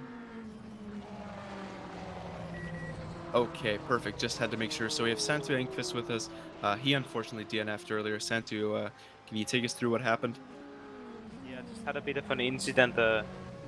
GT car lost it at the cops, at the, like, when we were leaving cops, and he just spun straight into me, and I lost the tire and got stuck in the gravel, and not much I could do. Well, losing a tire and being in the gravel is usually detrimental to a race. That's unfortunate. Sorry to hear that. What have you got planned for the next race? Do you think you can come back stronger? I'm sure you can. Well, for the next race, I think just try to continue what we had this race. I qualified on pole, and I was about a second faster than anybody else before I had a bit of an accident with the DPI when I was lapping them. Just try to get pole again, and this time have a clean race. Yeah, because I was wondering, because I saw you drop from your pole position. I was wondering what exactly happened. I didn't think it was like you to just lose pace like that. So I'm sorry to hear your race was a bit problematic. But how do you think your team's going to fare over the course of the season? I think we will do well. We have good drivers, and especially we have cars in every class at the moment. One is leading currently in TBI, and we have guys in GT that are doing well. I think we will do well during the season. This is just one race, and we still have 5 to go. Now I know you haven't been watching for all of it. Of course, you were on track yourself, but Mr. Gilzinski, he was a bit of an up and down race. He was leading, got overtaken to turn 1, and then dropped down to P3, and now he's leading again. What are your thoughts on his performance so far? He's doing a great job. Like, nothing bad I could say about his driving. It's just a really competitive field, I feel like, for this race, and it's great that he was able to come back like that. All right, Santu, thanks for joining us today. Good luck in the future again. Sorry to hear about your bad luck today. Is there anything you want to add? No, nothing. Thank you. All right, thanks. Also, I just want to say thank you for the great organization job you do for the league. Thank you so much. Thank you. User left your channel. Now, okay, that was Santu Engqvist. Looks like we're looking to have another interview right away. Well, isn't this exciting? Max Janssen and Gabor Hevesi get very close in P2 and P3. The two teammates, I think, actually. Yes. No. Who does Gabor Hevesi drive for? Yes, they are teammates, kind of. They're both for the Sim Apex junior team. Actually, Gabor drives for the senior team. And now we're going to go into an interview. We've got Lachlan Andrews in the chat. Lachlan Andrews. He's driven for ARL before. No stranger. I'm doing pretty good. I noticed the Australian accent right away. How is it for you this evening? It's all right. It's like 12:30 at the moment. It's going pretty well. So I'll just come out of the car, better hop back in the car in about another hour and a half. Talk me through your stint. How did it go on your end? Well, me being me, a lot of people would know I'm not the fastest driver in the field, but I usually make up the places by people making mistakes. I had this one driver, in a nice way, being a real pain in my behind. He was very good. He was pretty much the same pace, except I had a bit more of a top speed difference as I've looked on the live timing that I've got the highest top speed. But could never seem to quite get the corner speed right. Now in the car, I believe, is Veers. What are your thoughts? How do you think he'll fare in this field? We're not expecting too much out of the car. Despite being defending champions to a degree, I don't expect us to do well.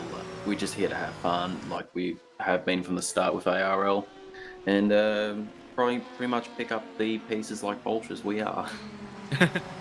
That's always a good tactic. I tried that in ARL, but it doesn't work.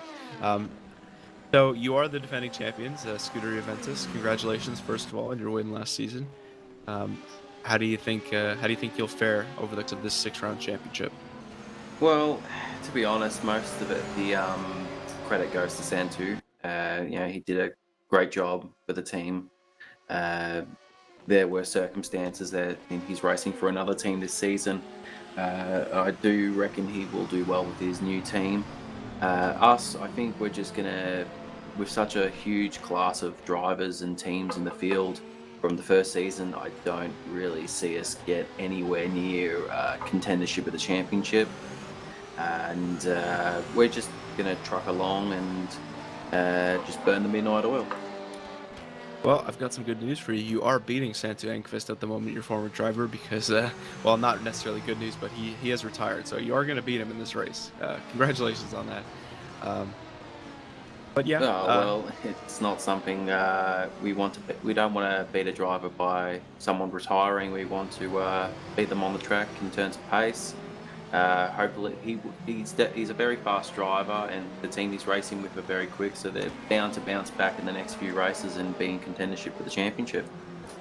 Absolutely, that's what I mentioned to him. I know he's one of the faster drivers in there. He got pole today, so it's just an unfortunate race for him. Is there anything you wanted to add?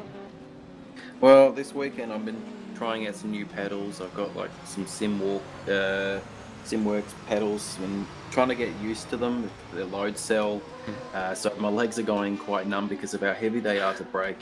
But Okay. I have found maybe 3 seconds out of my usual pace. So they're working for me. I just need a bit more time to get used to them and put them in a better position so my legs don't get numb. Well, I say that's a good advertisement for load cell pedals. You can get them, you gain 3 seconds. Good luck in the rest of the race. Thanks for joining us today, Lachlan, and yeah, have a good No race. Have a problem, good season. anytime. Good luck Thank to you. everyone else racing the race. I'll say a collective thank you from them. Take care. You too. User left your channel.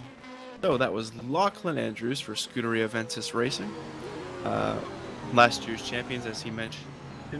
And today their race hasn't been incredible, but they are doing a good job, as he mentioned, of just picking up the pieces when they can, and they have been consistent, absolutely. So yeah, like he mentioned, it's been good considering their goals of just being competitive and trying to pick up where others fall. So them for their race today.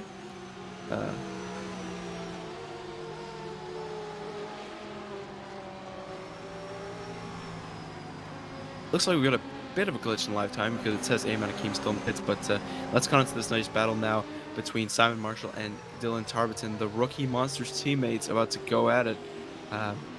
I don't know who the boss is at Rookie Monsters, but I'm sure he's pulling his hair out as Simon Marshall goes right by. Dylan Tarbiton goes right by Simon Marshall the lifetime he's deciding to troll me. And a brilliant overtake from Dylan Tarbiton. Just got right by under braking. And it shows he may have superior grip at the moment because that overtaking made it look easy. Very nice move from Dylan Tarbiton on Simon Marshall, who is ARL mainstay. He's been racing here for quite a while.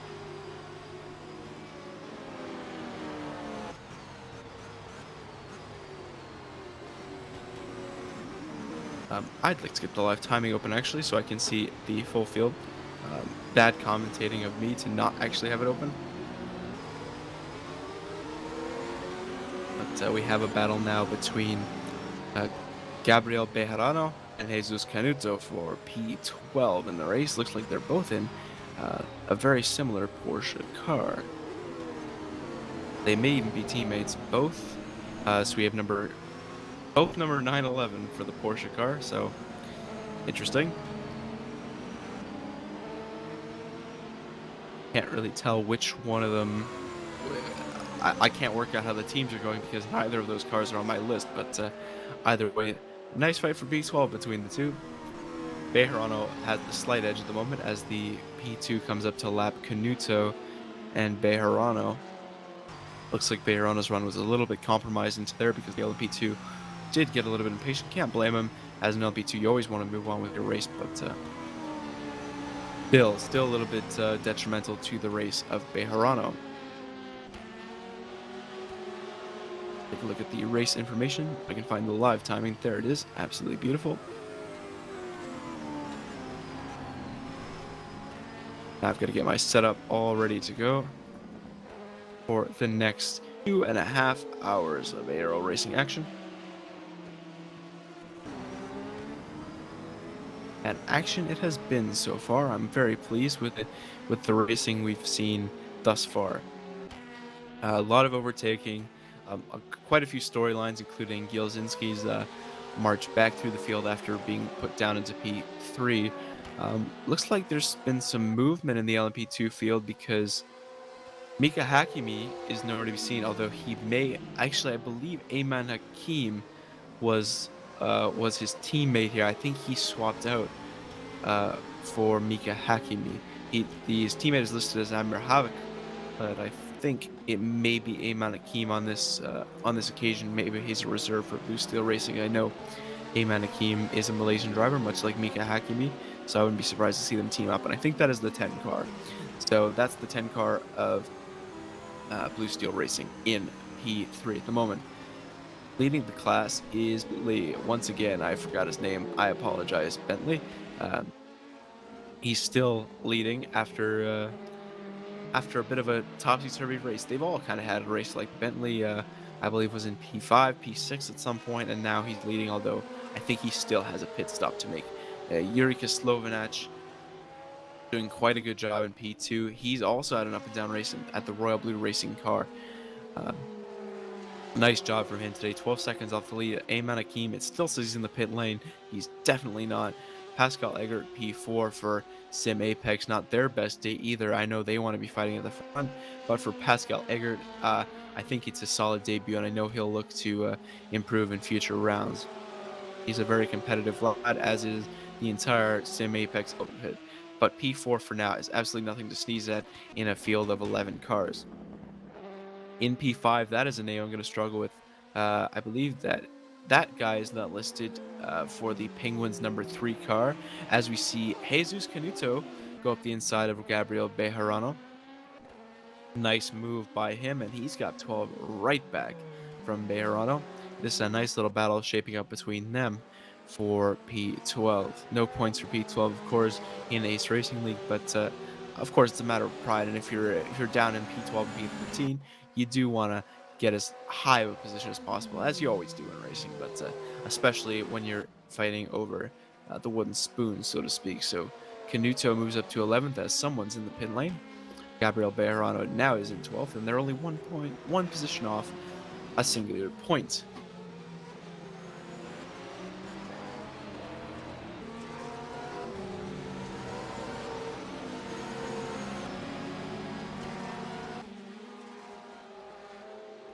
Live time is finally up, and I can see what's going on in the race.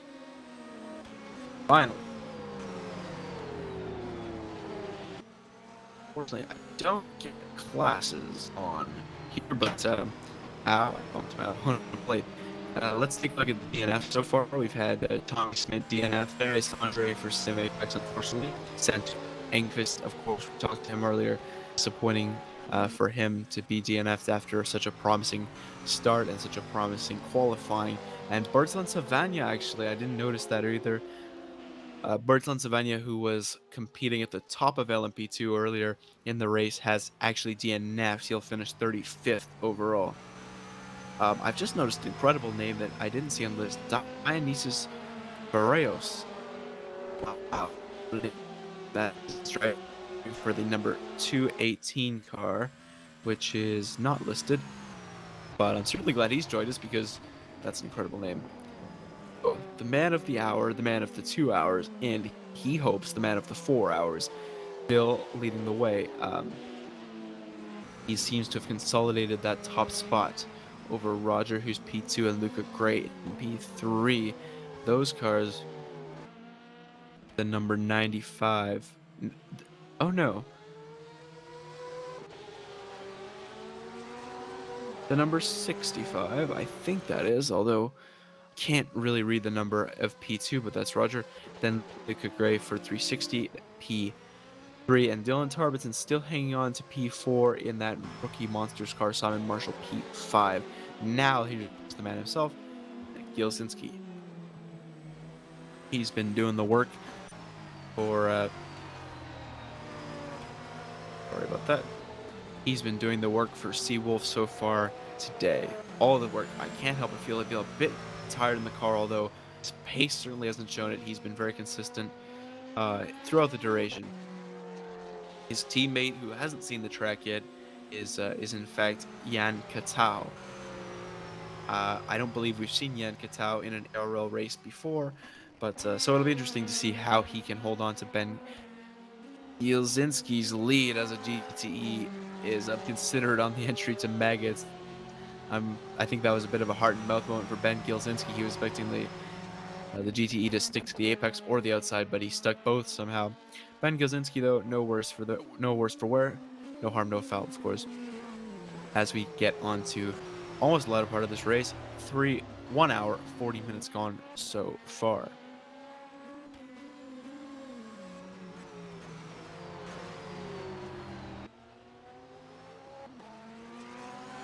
You're just joining us, this is the first round of Season 3 of Ace Racing League Endurance. We finished off last season with a bang in the 12 Hours of Le Mans, which had a field just about the size of this. And we're so glad to have such a talented field join us once again for the 4 Hours of Silverstone. And we really do hope that we can continue to see this level of racing throughout the season, the 6th race season of Season 3 of ARL Endurance. I'm very proud to call myself an ARL staff member. Yeah. On the 15th of August, we will be headed to Tona, a classic endurance track. We'll be doing 8 hours, not the classic 24 there. Should throw up some great racing, as it's a track with pretty much everything. It's got slow speed, high speed, and that terrific embankment. Then we go to Sebring, one of the trickier circuits to get right in endurance. 4 hours spent there on the 19th of September. Then we go to the historic Spa-Francorchamps. No endurance calendar will be complete without it on the 17th of October for round 4. Then Algarve on November the 7th. 4 hours spent there. I've never actually seen that track before, so I'm excited for the racing there. I think it'll be an interesting challenge to all the drivers who may have not raced at such a lesser known track. That one's in Portugal. Then to close out the season, of course, the 12 Hours Le Mans once again on the 28th of November 2020, and that should bring an end to what will hopefully be a good season. It's shaping up to be so far an exciting race to start the year, and now we cut on to Blaine Heary and Linus Lundvall. Those two are vying for position 4. Linus Lundvall a bit too far behind to consider anything at the moment. He's 1.8 seconds adrift of Heary himself. The Apex Racing team, he's met by Josef Frederick Suto and Daniel Kratzny in the car today. I don't think we've seen them just yet. I'm sure at his next pit stop he'll be stretching his legs and allowing one of the other two.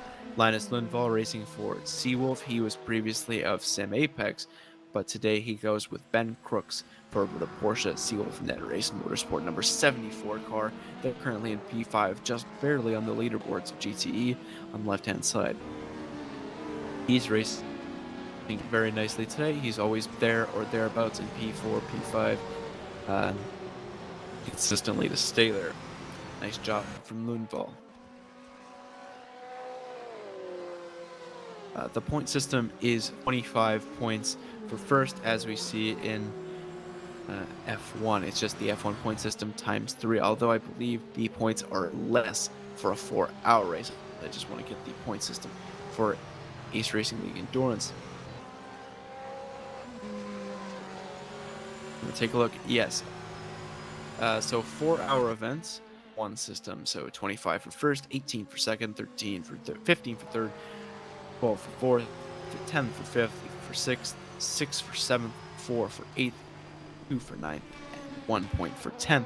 That's per class. As we scale up to 8 and 12-hour events, the points are greater, and they distribute points halfway through the race instead of all at the end. This race, they don't need to worry about that as they do approach the halfway point, and Michael Wozniak is now taking the lead of the GTE class over Gabor Hevesi. I think Wozniak held it for quite some time now, actually. He's got a few seconds gap to Gabor Hevesi, who's going for Sim Apex. Hevesi still leading the way. Not leading the way, doing a great job for Sim Apex is what I meant to say. In the number 67 car, as is Max Janssen, who's only a second behind him in P3. So as of right now, it's a double podium for the Sim Apex team in P2 and P3. They're fielding quite a few today. They're fielding one in LMP2. They're fielding 3 teams in GT, I think one of which retired, and 2 in the DPI class. So that's 6 teams altogether in today's race. Driller's playbook, and just fielding enough teams and hoping that they score points. Although I know that's not the Driller's playbook. They always field some very competitive racers. Wozniak still leads the way. We've got a yellow flag in Sector 3. I would suspect someone's gone off, although because the flag has finally disappeared. I have to say, no safety car in this race. As per ARL rules, certain drivers must... I don't think a particular driver can race more than 60% of the race distance, so we'll have to see drivers like Yelzinski and Roger pitting soon because they've driven so far the entire race distance for their squads, and I must applaud them on their endurance. 2 hours driving on the limit in these cars is no easy feat. I can't even drive on the limit for about 5 minutes. That's just incredible how they've driven today. Almost to the 2 hour mark now, and they deserve the rest they're about to get.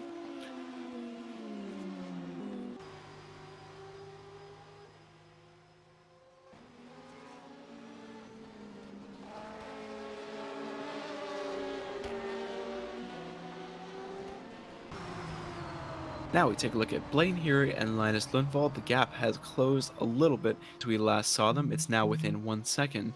No DRS, of course, in the GTE class, but it is still worth mentioning when they win within 1 second. Yes, we have a discussion in the ARL chat about whether it is Amir Havok or Ayman Hakim driving for the Blue Steel team. It is, in fact, Ayman Hakim, and staff was notified, so there's nothing untoward going on there. That is fully legal.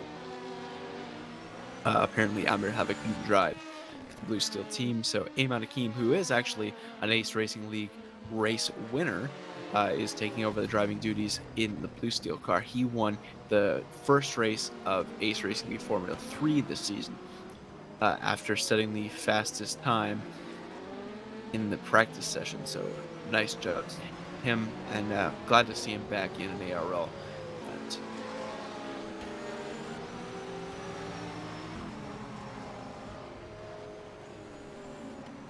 I'm going to just take a short break, give my voice a little rest. I'm sure you're tired of hearing it by now.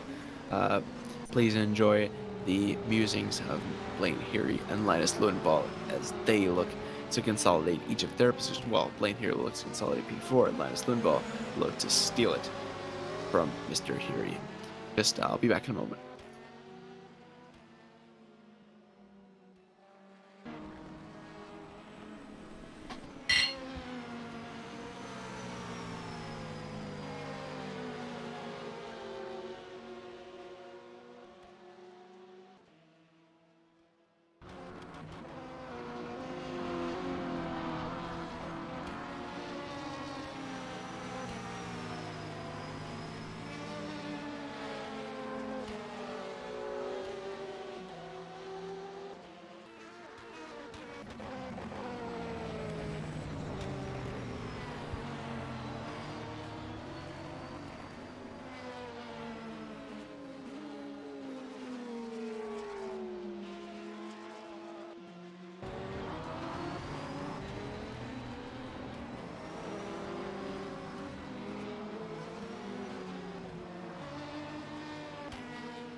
I just realized my mic has not been muted, so I hope you enjoyed the sounds of my chair.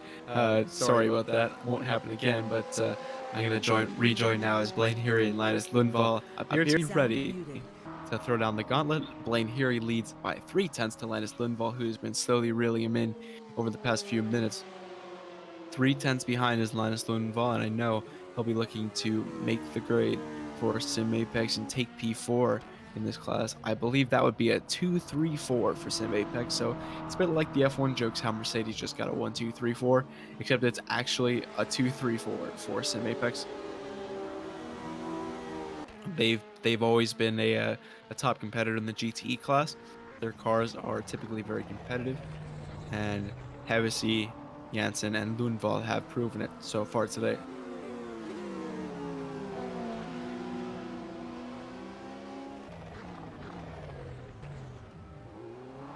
As I say that, Blaine Heary appears to have pulled out a nice little 1-second gap to Linus. Blaine Heary racing for his Omicron car. It served him well today. He seems to have been able to get the most out of it so far, despite a few minor mistakes which have allowed Lundvall to come back into his clutches. The gap is now 1 second. Looks like they've gone with a bit of a different line through there. I believe the wider you go into the second turn, the better it is. You want to really maximize the second and third apex of the corner. And a big mistake from Blaine Heary there, it looks like. Or is that Linus Lundvall? Yes, a big mistake from Linus Lundvall. He hits the inside curve. That's something you definitely don't want to be doing. Those sausage curves at Silverstone will actually kill you.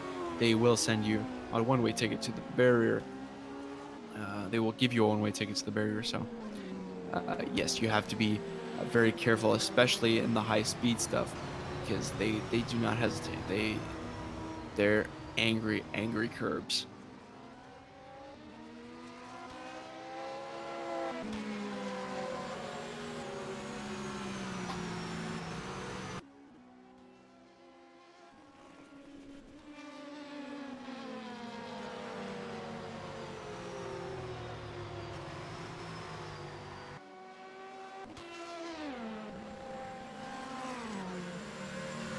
While we're waiting for some action, let's have a little chat about the recent events of rFactor 2, the simulator where we are racing in today.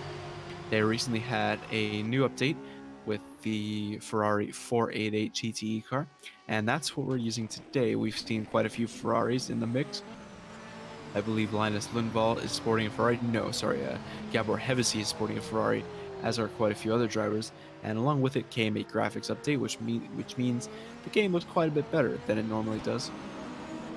Some new lighting, textures, and shaders. I really like the job Studio 397 has done with the sim. They haven't just dragged their feet; they've been consistently working to improve it, including this new beautiful UI we've got. We are able to insert logos and everything into this rFactor 2 interface, and I must say it looks very good, very functional. You can see you have the little battle statistic down there, which can upgrade to 5 drivers for a battle for a position, or I can have the 2 drivers, and it can list their teams as well. Just a fantastic job from Studio 397 to implement that. Of course, they did it for their recent 24 Hours Le Mans event, but I must say it's very good for the community, what they've done for the game, and not the game, sorry, the sim, that can get you thrown in the sim racing gulag. Let's call it a game, sorry about that.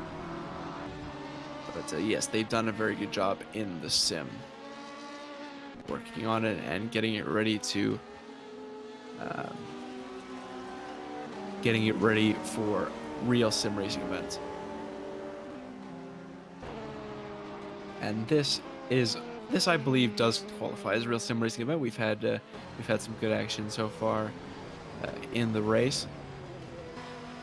My TeamSpeak will not stop beeping at me. That's upsetting.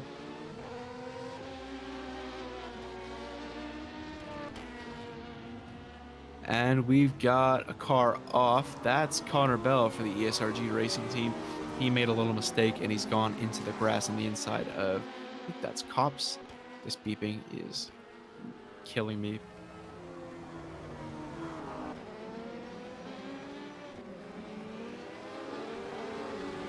Okay, that should be better. Yes, we're going to follow on board with Connor Bell. He's been involved with the Ace Racing League over the past few months. Raced in the F3 series. He was one of the midfield guys, upper midfield guys, I have to say. He's pretty fast. He competes.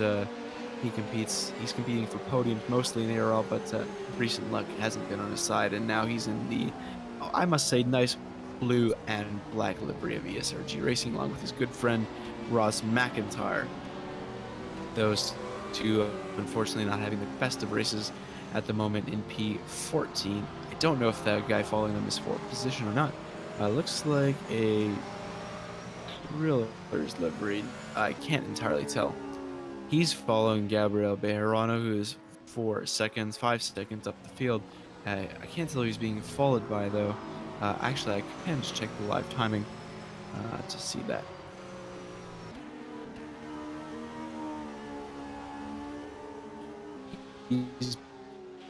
It is not for position. Cemal comes over there ready to tell me. In fact, the next closest driver to Connor Bell is a lap behind Michael Araujo. Gabriel Bejarano, though, is for position. He's a little further up the field, and Connor Bell is now being lapped by one of the Sim Apex cars. I can't entirely tell which one that is.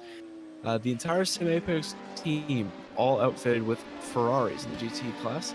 That's an interesting maneuver. They've all gone for the prancing horse after, I believe, preferring the Mercedes last season, although I'm not entirely. I think it might have been the GT, the Aston Martin, actually. So interesting they'll switch to the Ferrari. They must have seen something they liked in the new addition to rFactor 2. This just in, Alan Satola and Gergo Balak are in the pits in P26 and 27 overall, respectively. They've driven very well today. That is 8th and 9th in class, I want to say. Yeah, I believe the first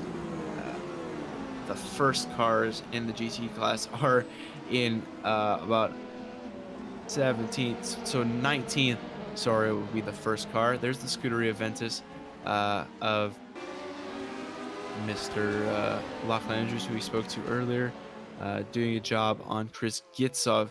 He's trying to get past, just 1/10 behind. He thinks better of it. He thought about the move into Cobbs. Can't recommend that move, and he's going to go a bit wide.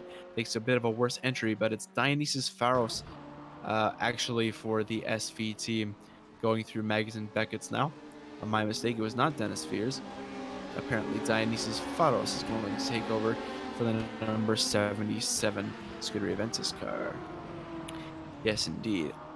Well, I have to apologize because at the start of the race, I actually didn't know what SV stood for. I just read SV Racing. I thought it was actually a reference to SV Werder Bremen, the football team. But once he said we are the season's champions last year, it all clicked, and they're going to come into the pits now. Dionysus Pharos has had enough of these tires, and I think he probably needs some more fuel as well.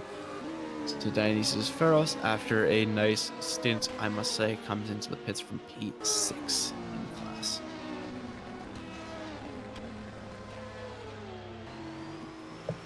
Terrible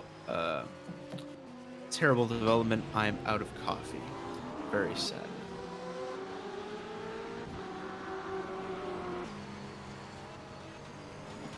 Valter Mendes for the San Free Racing team we follow along with now. He's taken the Porsche car and the black and gold livery.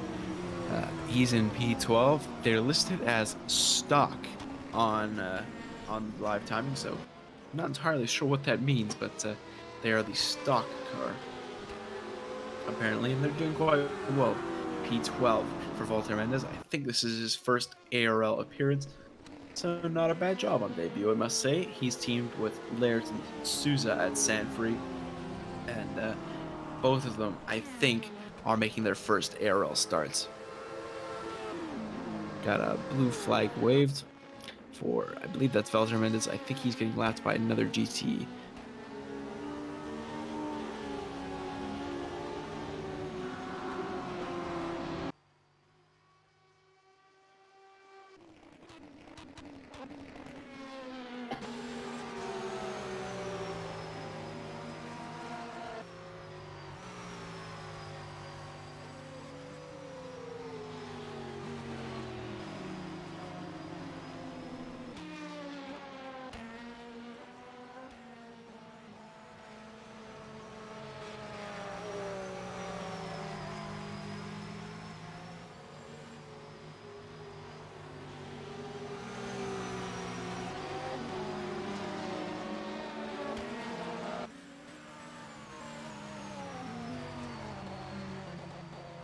we're on board now with Gavor Hevesi. He's going for an overtake on the Porsche, and he's going to look to close down to the class leader, Mike Wozniak.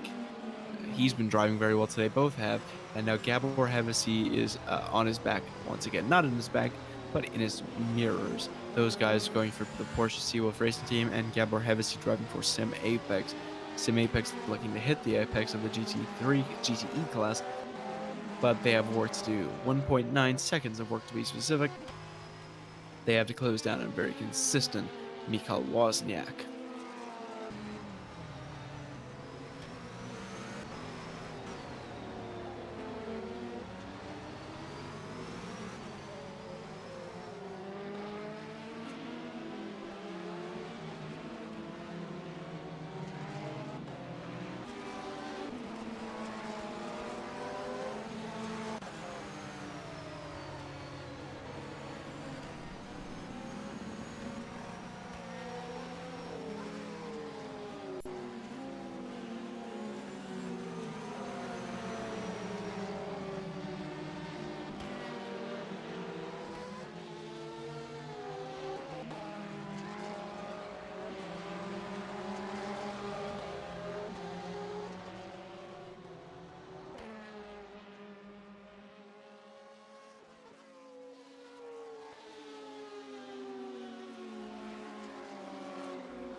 Well, unfortunately, it looks like the action on track has well and truly dried up.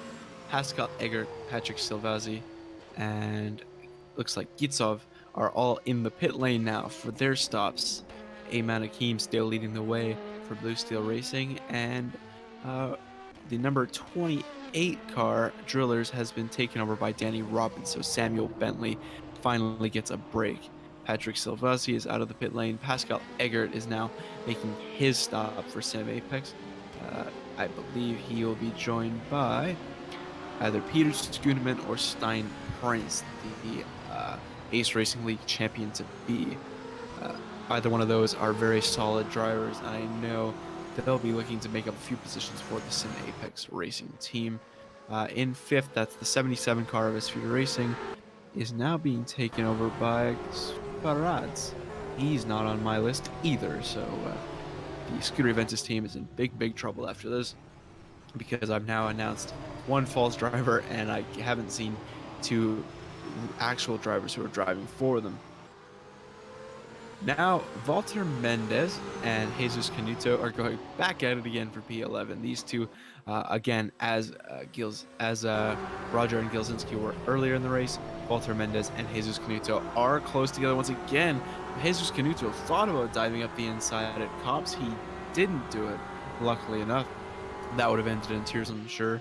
He'll have to bide his time a little bit more now, and he's lost some time, going down to about 1.7 second gap. And I believe there's been a driver change in the GTE class. Bennett has taken over the 18 car, so it looks like John Bennett is now in the GTE car. He wasn't on my list either.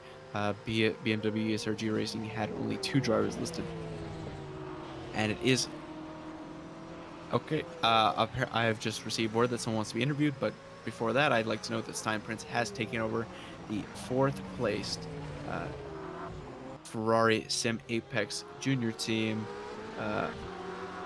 number 66 car in the LMP2 class. So let's head over to the interview room.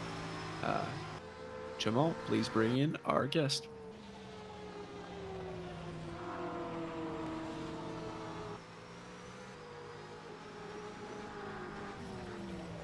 Okay, Cemal, Microphone activated.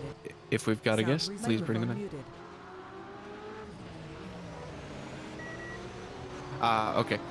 He will be joining in a second. Sorry, I'm getting a little bit pushy, apparently.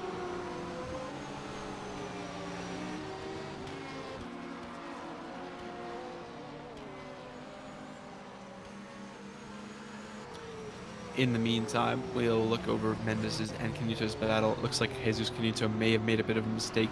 He's now 3 seconds behind Walter Mendez, and unfortunately, for the time being, that battle seems to be over. Mendez has consolidated P11. Oh no, I really bad like. we've got now Samuel Bentley joining the stream. Samuel, welcome. How has your race been so far? It's been mixed. I'd just like to apologize. I think my mic is very good quality on TeamSpeak. It's different in Discord. So if I ruined it, sorry. But I'm It's okay. pretty happy with my race so far. I qualified P2 and caught Santu napping at the start and got him off for turn 1. And then I got hit off by GTE that was hit off by DPI, which I thought my race was over, but I just handed my car over to my teammate in the lead. I can see he's just past people that got us in the pit. So I'm pretty happy now. Yeah, that was a really exciting start where you got Santu. There's a lot of action up there. Thank you for providing me with something to commentate over in the first few laps. How do you think your team made it fare? Danny Robbins is in the car now. I think his name's Danny. Danny Robbins is in the car now. How do you think he'll be faring? Danny is notoriously faster than me. I think he was busy, so he couldn't do the start. I think if I manage to get the lead, eventually it's going to extend the gap. Really. Depends on what other people have as their second drive. Where do you hope you're going to finish in this race? What's your overall goal? I hope it's P1 in class. I think that's it's obviously the best we can do. Anything below that I'm kind of disappointed with, but it's obviously it's first race of the championship, and hopefully getting a win would be a solid start. Podium would be good, but I'm just hoping for a win. Yeah, P1 in class certainly would be a pretty damn good start. Yeah. Do you have any plans to get back in the car today? No, it's only 4 hours, so I've done my quali in 2 hours. Hopefully Danny is good, but he has a pizza on the way, so I don't know if that's gonna clash. Okay, well, let's hope not. Maybe, hey, you said he's talented. Maybe he can eat pizza and drive at the same time. Yeah, he was practicing and typing in chat at the same time, so... Okay, don't text and drive, kids. Yes. Anyways, thank you so much for joining us. Do you have anything else to add? Yeah, big up Bradford. Okay. Thanks for streaming. It's always nice to have a stream, especially when you're not racing, you don't know what's going on. The last time this is pretty awful to watch. So.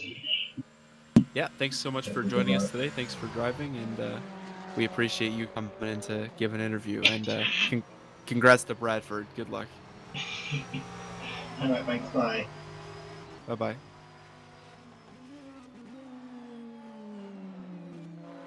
User left your channel.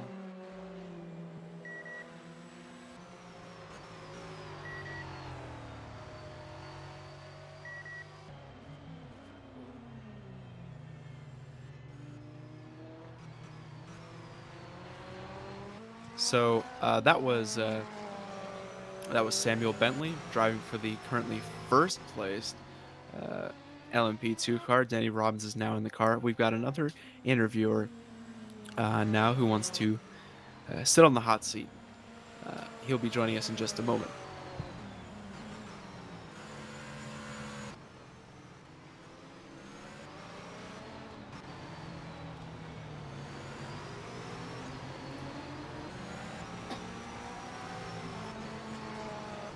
As we fall on board with Cam Roger for JDC Racing.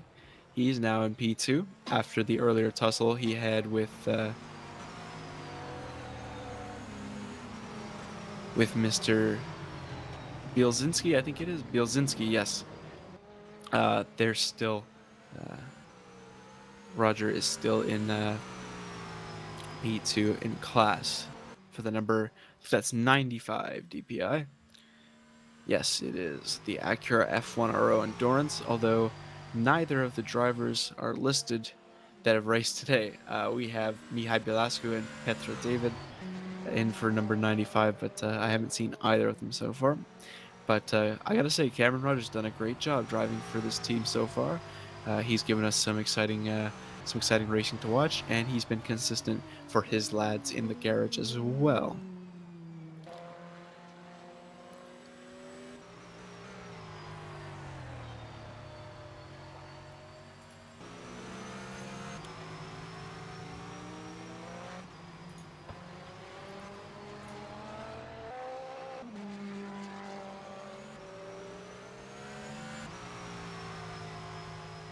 Now, while we're waiting for our next interview subject, I think would be a nice time to take a look down the order.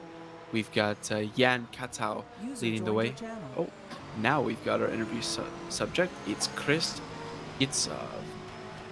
Saw him in a bit of a tussle earlier, and he's been providing us some action all race long. Chris, how did your stint go? It was great. It's my first endurance race, which I actually finished. So Congratulations. yeah, actually we're still running, but I don't know. It was fine. I'm really happy with my pace. I'm hoping to improve.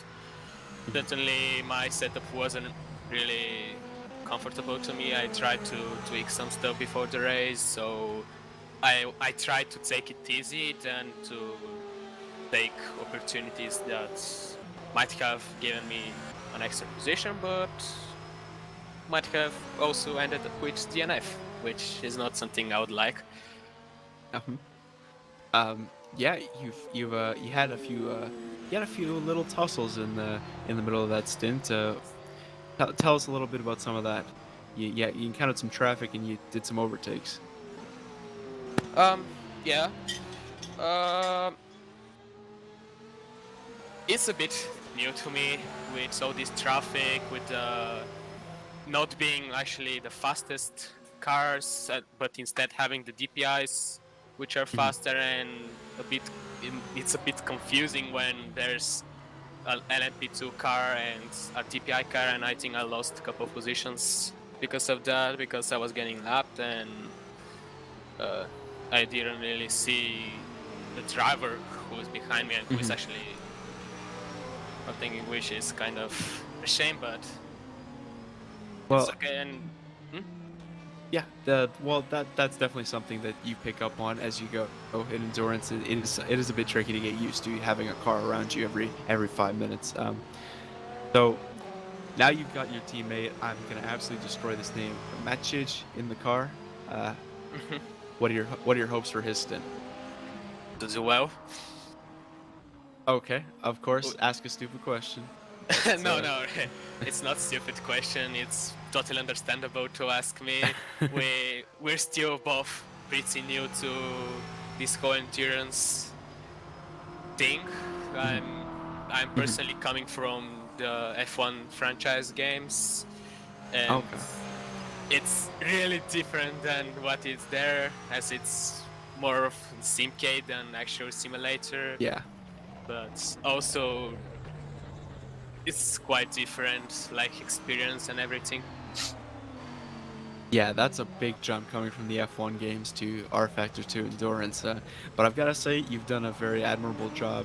Currently 16th overall, and I can't exactly tell which place you are in class, but I think it's 8th or 9th in class. So, yeah, very well done. If this is your first race coming from the F1 games.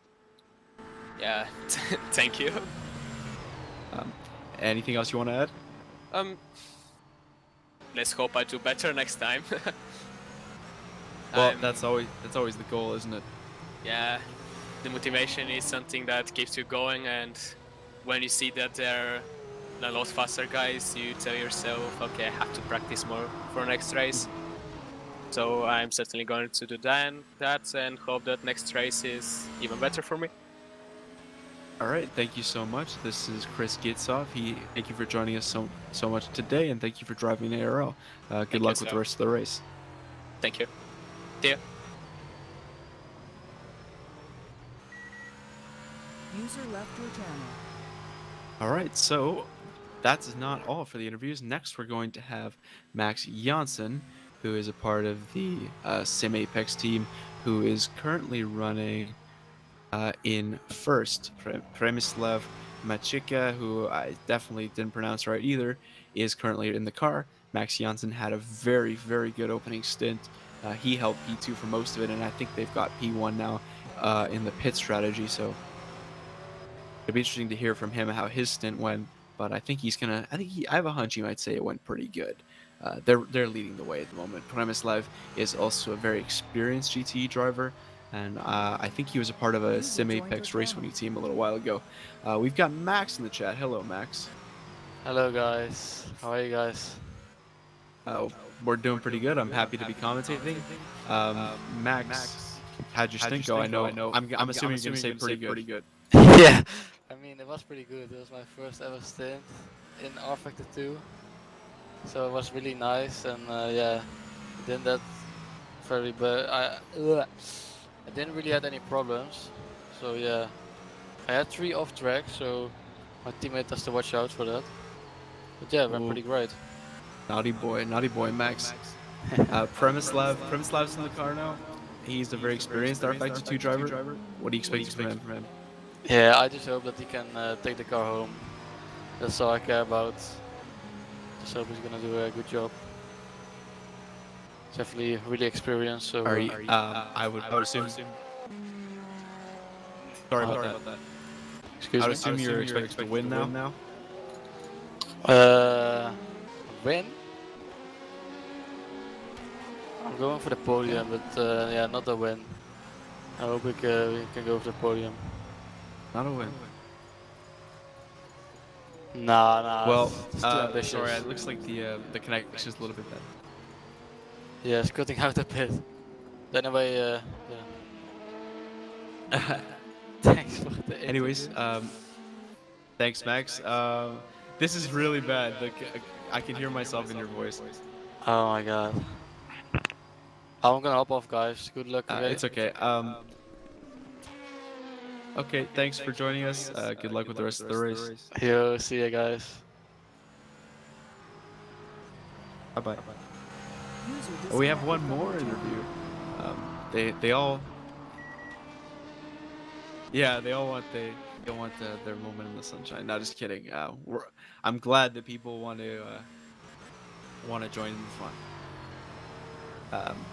Just as Max was talking, we had a change in driver for the 5th place number 69 Sim Apex car.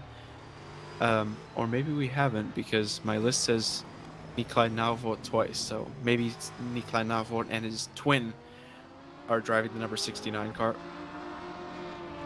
Danny Robbins still leading the way in LMP2.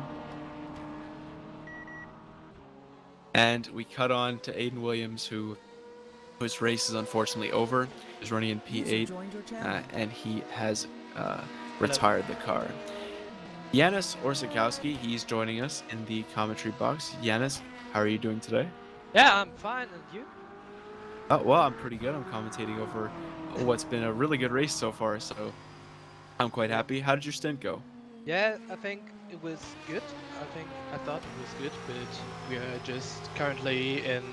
I want to have a look in P9 overall, so that's pretty good, I would say. Absolutely. I had to spin early on in the race, while overlapping some GTE cars. I think I saw that. Yeah. Yeah, traffic was very hard. I think in my second stint I only had 1 lap in which I didn't lose around about 2 seconds because of traffic. So sometimes it was like they just moved off the line while I was moving off the line. I had to brake, so that was pretty harsh. And at the end of the last stint, I had another overtake, lapping incident, where I think it was a Ferrari just turned into me while going through turn 4. So I had dark blue suspension. Okay. Oh, and I had just a little hard trip. Yeah. I'm looking at my teammate right now over Discord. He just nearly went into the back. Someone while lapping him. So, yeah. I had to breathe So for a second there. a bit of traffic trouble for the DPIs. Yeah. Did you go for repairs in that after the suspension damage? Yeah, I did go for repairs. It went away, but it didn't take more time. Oh, Pit nice. stop. So I'm a bit confused about that because I didn't feel the suspension damage really. So it was very bumpy on the straights sometimes, but I think that was mostly because going offline. Yeah. Yeah, So- rFactor 2 is a bit quirky sometimes. You never really know sometimes why it's doing what it's doing. Anyways, you've got your teammate Anis in the car now. I don't know if I Yeah. said that right, but you've got Anis in the car. What do you expect from him for the rest of the So duration? I expect him to get to the end because I think he just has joined us for this race and just bought it 2 weeks ago. So he's pretty new to the game, but he has good pace so far. I think he's driving nearly as fast as I was. So yeah, I'm expecting to get home in P9. Hopefully. Well, he's only 4 seconds off Ayman Akeem, who is the next place car. So could see some overtaking, although he was a bit slower than Ayman on the last lap. But you never know. 1 lap means nothing. So yeah, we could see him improve his position a little bit. I think it's possible. For seconds isn't a lot.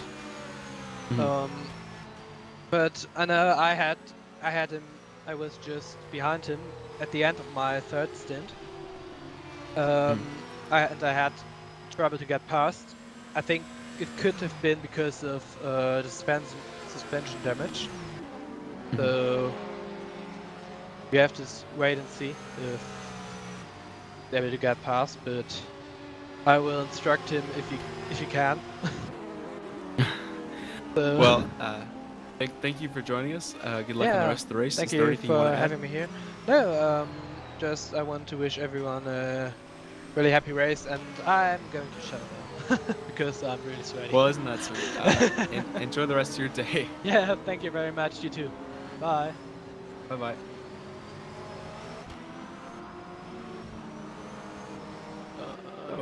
It looks like we've completed the interviews. We had quite a few in a row, and I'm super glad that drivers wanted to come and chat with me for a few minutes to alleviate some of the commentating I've had to do for about 2 hours straight.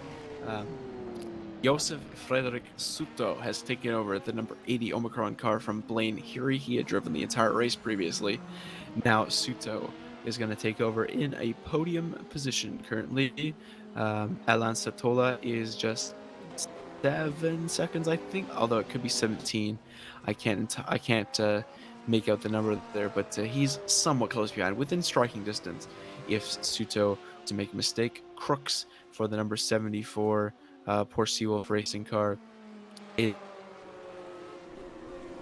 in P2, and then a long way ahead is Przemysław Machika, but Max Jansen said that he's not expecting a win, so I think they've got an extra pit stop to make, which is worth about a minute, so we could expect to see them in 5th or 6th after the window, perhaps. We'll have to wait and see. It depends on all the things they take, such as tires, a new driver, more fuel, or perhaps fix some damage. But we'll have to wait and see until the pit stops, and the ultimate judge will be how far behind the leader they are after the stop. Now we cut on to him now. Przemysław Machika, one of the better drivers in the field, I must say, although the field is stacked with just an insane amount of talent. But Przemysław is, I happen to know, a superb driver, especially when it comes to GTEs and rFactor 2, so I'm not surprised he's doing very well in today's event. We're going to take a look at the live timing now, at least I am. Last lap he did a 159.6, so he is actually on pace with the drivers behind him, just about a 10th or 2 off pace actually.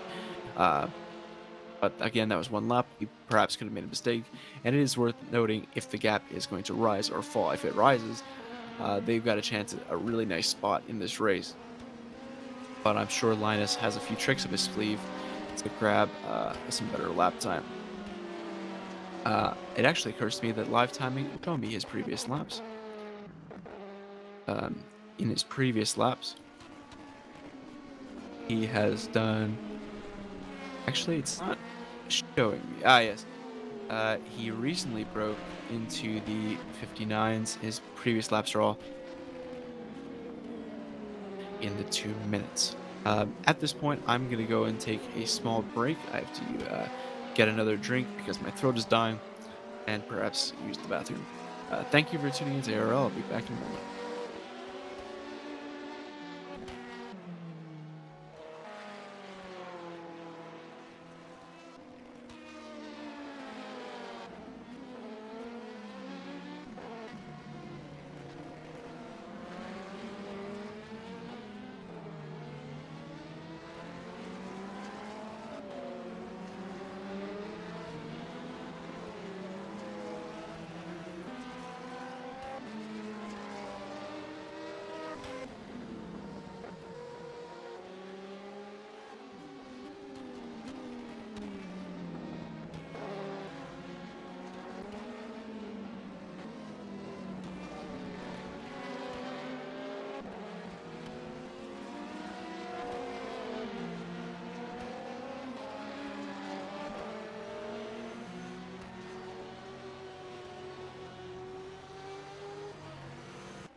Sorry about that. I am back once again for the last hour and a half of scintillating endurance action from Ace Racing League and Silverstone circuit in the virtual cyberspace.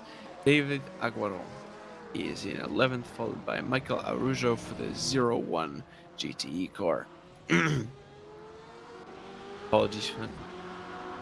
And we have another interview as we watch them go at it once again. Those two have been fighting for 11th for basically the whole race. So, another interview. While we wait for our next subject, we'll watch as David Aguaron tries to pull out a gap to Michael Arujo. If we look at the live timing, we can see he's only a few. Okay, well that helps to cut off my rambling. We've got Blaine Heary. Hello. How are you doing today, Blaine? I'm doing fine. Just got out the car like half an hour ago. Yeah, we're in third, which is a bit of a surprise. I think Sim Apex had some problems with disconnects and such. But yeah, we're doing okay. Well, that's news to me. Thank you for being the messenger. Anyways, tell me about how we you were in stint fourth. Stint was fine. DPIs and LMP2s, crazy as ever. A lot of them try and go down the inside of Stowe. Or so you can't get into the pit lane, and I hit one of them once. So that was the low point. But yeah. Whoops. Yeah, big whoops. But we're doing fine. Hopefully we can finish third. I don't know if Setola's if this is a third out or not. It might be. So yeah, let's hope we can hold a good position. Yeah, I noticed a few times the LMP2s and the DPIs got a little impatient, and they tried to go up the inside of the fast right-handers, the both of them, and it's never really a good idea. But I don't understand. I was caught 3 wide with 2 LMP2s on either side of me, so that was fun. Into maggots as well. It's awful. Yeah. I was gonna say, must have been a little bit fun. You guys are in P3, as you said. What are your hopes for the rest of the race? Well, hopes are just not slip down too far. Joseph, or Suto, is a bit slower than me in terms of pace, but as long as he can keep it on track, we should be fine. What? Sorry. Like, I don't know. I don't have much to say. Yeah, traffic has been a nightmare. Just want to reiterate that DPIs and LMP2s should calm the hell down. Well, you heard it here first. LMP2s and DPIs.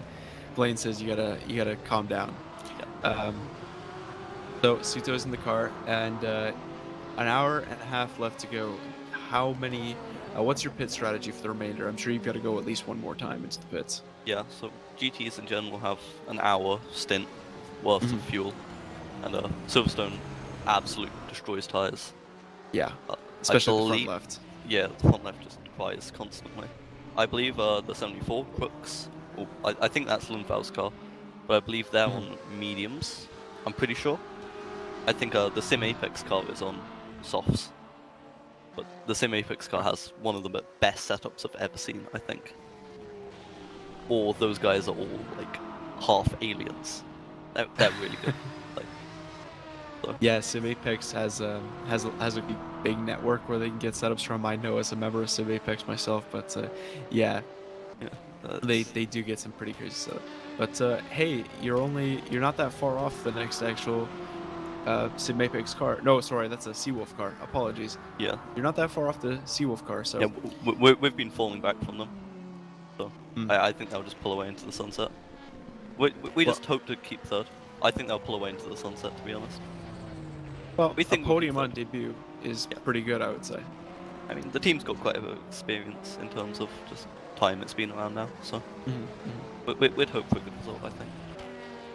Well, good luck with the rest of the race. Is there anything you want to add? No. I hate all traffic, and LMP2s and DPIs are the worst. Okay. I'll pass on your message. Thanks for talking to me. Good luck. Yeah. Bye. User left your channel. That was sorry, Blaine Heary. That was Blaine Heary. My memory is the memory of an 80-year-old man. That was Blaine Heary talking to us. Currently running in third. Well, he's not running in third. His teammate Josef Suto is running in third in the number 80 Ferrari Omicron racing endurance car. A team that he mentioned has quite a bit of experience, but I do believe it is their debut in ARL, and podium on debut is always nice. As he said, he believes Crooks is going to sail off into the sunset, but the gap to Satola has not decreased. Has not decreased. It looks like their dream, well, not their dream, of course, but Mr. Blaine's hope of it could come to fruition, assuming Suto keeps the pace. Looking at their last lap, Suto was 1.7 seconds lower than Alan Satola, but I'm going to chalk that up to some kind of a mistake. He is normally in the low 202s, high 201, so that's a pretty competitive time. But I think it could come to a head at the end of the race if Satola keeps his pace. He may gain enough to challenge Suto. That'll be interesting to see as it develops. But for now, Suto's got a nice 12-second cushion over Alan Satola in the number 53 GTE of WJ Racing Team. David Aguaron and Michael Araujo continue their battle despite infringement by DPIs and LMP2s.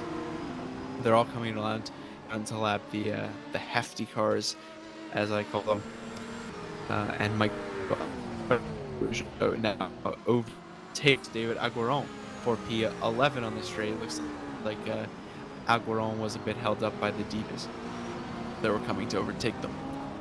I'm just assuming someone left the track. And David Aguaron will be looking to get past Michael Araujo again. This is actually one of the more scintillating battles of the race because it just never ends.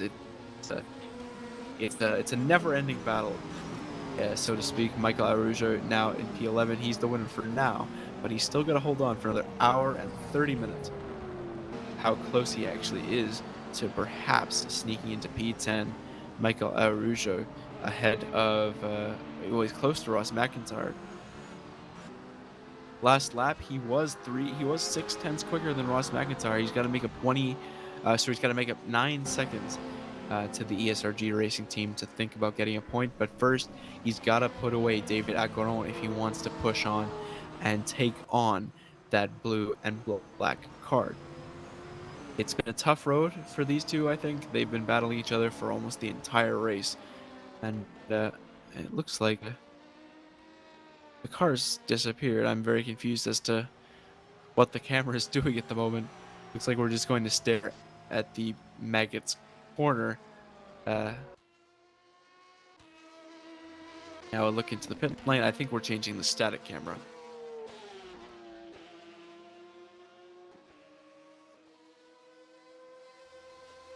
We've got a few cars in the pits now. I'll take a look at the live timing to see exactly who they are. Here's a look at Ross McIntyre's car. Actually, I believe this is David Aguaron. Yes, it is David Aguaron. He's chasing down Ross McIntyre, who's about 8 seconds up the field. But if he keeps his pace, he could have a shot at Ross as the time ticks down.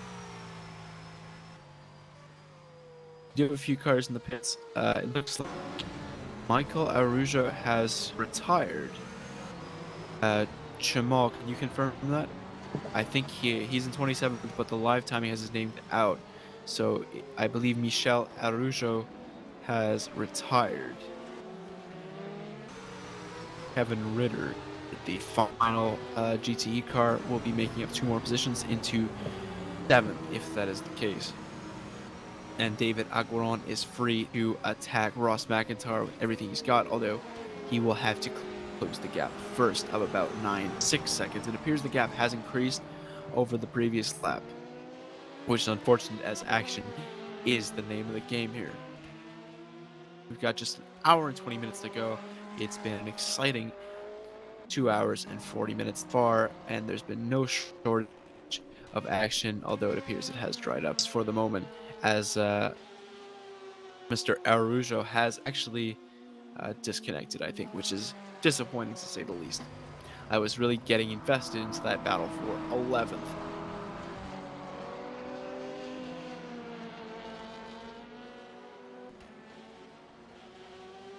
having a look at the live once again between Aguiron and Ross McIntyre.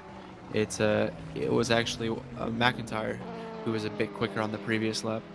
It seems to be shifting between about 8.7 and 9.3 seconds every once in a while. So it's about a 9-second gap David Aguiron has to close. He will have to drive a bit quicker, I think, if he hopes to take a point by the end of this race.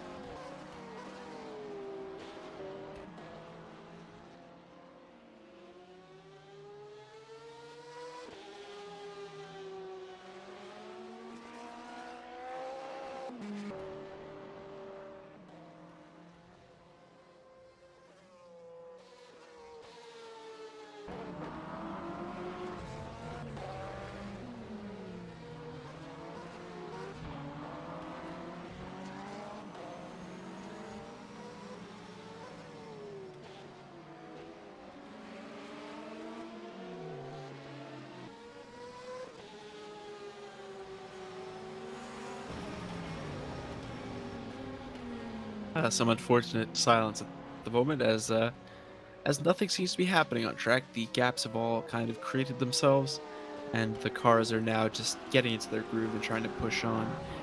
As we heard from most of them earlier, hoping to bring the car home, or consolidate their position. Christopher Tarbiton, who is in P3 now, he was fighting for the lead earlier, but now he's 90 seconds adrift of the number 42 car, Seawolf Net Race Motorsport, who is currently leading the way. Now looks like we've had a driver change. I believe Longcar, who is also not on my list. Ian Longcar for 224 Acura SimSport has taken over in P2. He's listed as, I believe that's 95 or 85 on the live timing, but he's number 224. Should be 224 in the standings. Christopher Tartabon is 6 seconds adrift of him in P3, the number 55 Rookie Monsters car.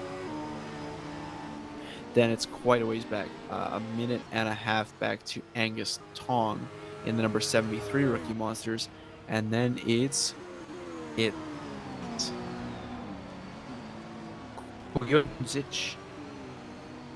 that's what I'm going with. Enes Kuyundzic, whose teammate Yanis we talked to earlier, number 99 car, holding P5. He's just been lapped by the leader of the class. Christopher Tatabon, 4.2 seconds behind Ian Lonchar. I think it's Lonchar. Don't quote me on it. He's closing him down quite quickly. And if we look at the live timing, it's for Tatabon is actually closing down because it was the stop. It was the pit stop of the Ian Longcar number 57 car that caused the gap to close so dramatically. It's funny because he's listed as number 95 in the game, 57 in the live timing, and 224 in the standings. So I'm not really sure what number he is, but well, he's giving us a good battle nonetheless. In this lap, he's been thoroughly bested by Christopher Tarzabon on the timing sheet. Tarzabon was 10ths quicker through Sector 1 and 10ths quicker through Sector 2, so he's gained 1.2 seconds in this lap alone. He's closing down Lonchar with every corner. 3.2 seconds now separates him from P2.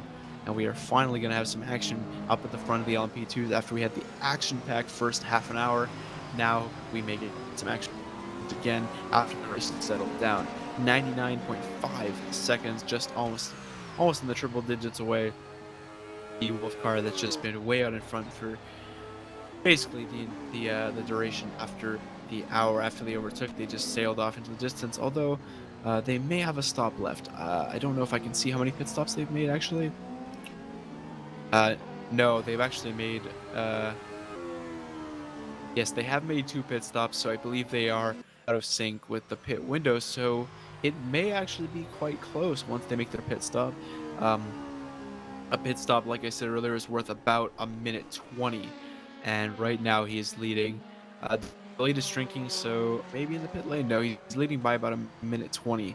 The live timing again making me look a fool, but Christopher Tarzabon closing in very well to be within 2 seconds now of Ian Lonchar. It's not been a terrific start to the stint for Ian. No, Akira, the Acura car, will be looking to pick up the pace very quickly, or else Christopher Tautobon will be overtaking them. I'm going to look at the live timing to see the pit stops. And actually, I believe Christopher Tautobon, yes, I was about to say he does need to make an extra pit stop, and he is going to do that right now. Christopher Tautobon into the pit lane.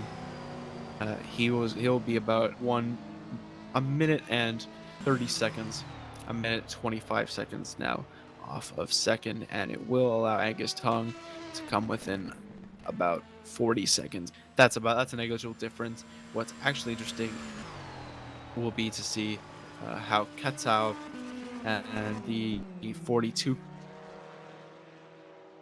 car of the Seawolf come to be attacked in Lone Char once they make their third pit stop of the day. They are going a bit quicker at the moment. I think, yes, they are. They are going slightly quicker, actually quite a bit quicker than Ian Lone Char at the moment. 1.5 seconds per lap quicker. Here's Danny Robbins now in P3. We talked to his very friendly and kind teammate earlier in the day, and he said he hopes that I think he said he wanted to win, if I'm not mistaken. Yeah, Sam Bentley talked to me from Drillers. He was just hoping for Danny to do well as he's in a very nice position at the moment. He doesn't overtake, he just takes P2 now as one car makes his pit. Ayman Akeem is in the pits for Blue Steel Racing. I'm not sure if we'll see Mika Hakimi enter the car or if Ayman Akeem will do double duty on this occasion. Nevertheless, Danny Robbins back into P2. He's now 6th overall, and he is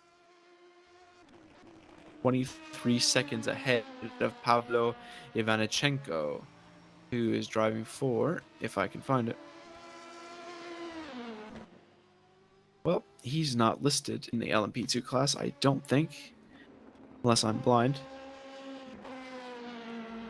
No, he's not. Pavlo Ivanichenko, I don't actually know who he's driving for. But he is actually quite close to Danny Robbins. Yes, we will see Mika Hakimi over. Oh, sorry, that's the DPI. I am very silly. Pavlo Ivanichenko class either, which is amusing. Yes, Mika Hakimi has got back in the car for P3, and Stein Prince is only 5 seconds behind that in P4, so possible boil over coming up as Prince and Hakimi get close to one another. Hakimi will especially have cold tires starting on this lap, but it will only affect him for a few sectors, so Prince should do his best to close up the gap in this time. 2 class. Can't exactly tell what car it is. I'm going to look on the left-hand side. That's the Royal Blue Racing, previously driven by Jurek Slovanac. Number 13, leading the way.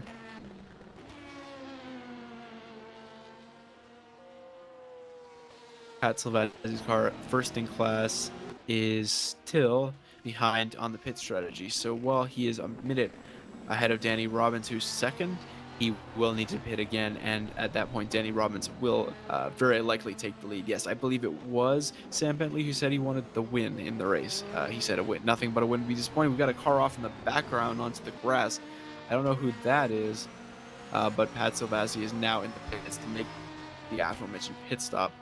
It'd be interesting to see who's on the grass there. It looked like one blue car who was in contention in one of the higher up spots earlier.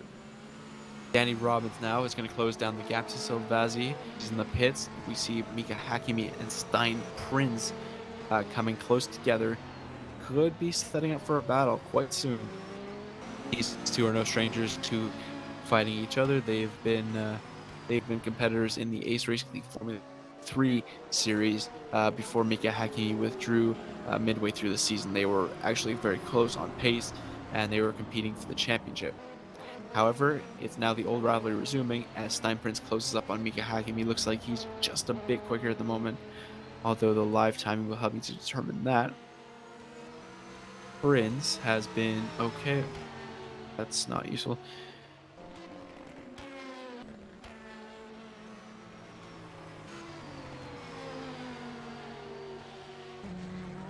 Prin's getting a little bit racy with a lapped car, or is he being lapped? No, it is a lapped car. Prince flashes the lights in a bit of frustration there, and now he's through.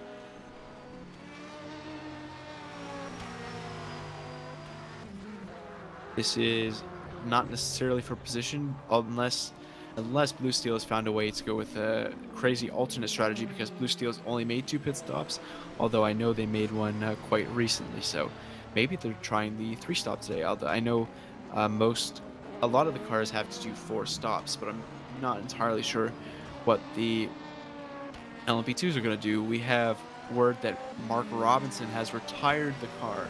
Robinson was in a good position. I think he was 6th in class, and unfortunately has had to retire the car. Mark Robinson, he was driving for... It's not listed, that's good.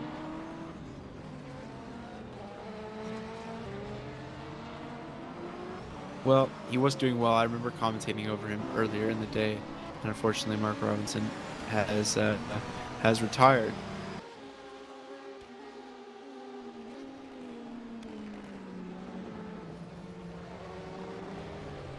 Apologies.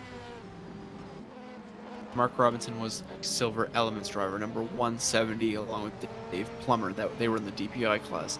Slowly going to fly down the field as the field moves past the DNF car. Unfortunate for them, because it was a solid outing for them until disaster. I don't exactly know what happened to cause the retirement, but will be finishing likely, unless a GT retirement happens between now and then, in 27th place. Once Kevin Ritter makes up the 17 laps he is behind, he's only 12 behind Mark Robinson. So now we see Steinprinz going past a lapped car. That's one of the front runners, I believe. I think, though I'm not sure that is Crooks. I'm not entirely sure. Actually, I can check based on who is a Ferrari.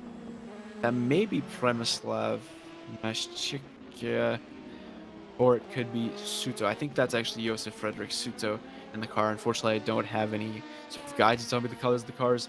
I have to do it from memory, and I don't exactly remember who's driving that car, but I do know he's one of the front runners.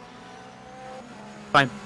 Is now looking to close down on Mika Hakimi. He hasn't been able to make any inroads over the past few laps. It's still 4 seconds and change off the Malaysian driver. For the final podium position in LMP2, Sim Apex Junior team still has one unused driver, Peter Schooneman, who they may be implementing after their final pit stop. Prince has driven, I think he's driven for about an hour so far, maybe 45 minutes, and they still have Pete Schooneman in the reserve should they need him.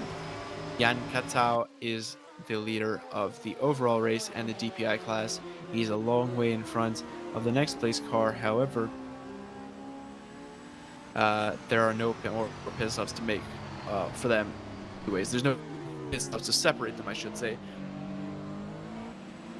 I believe they all will make one more stop. All of them have done 3 pits, so there's no pit strategy to consider in the leaderboard.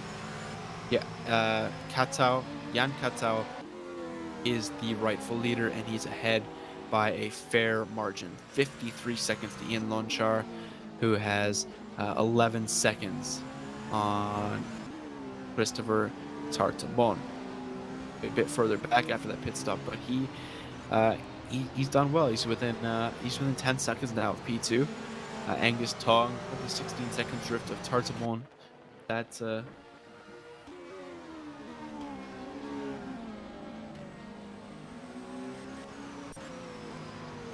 sorry about that. I really don't understand that interruption. Anyways.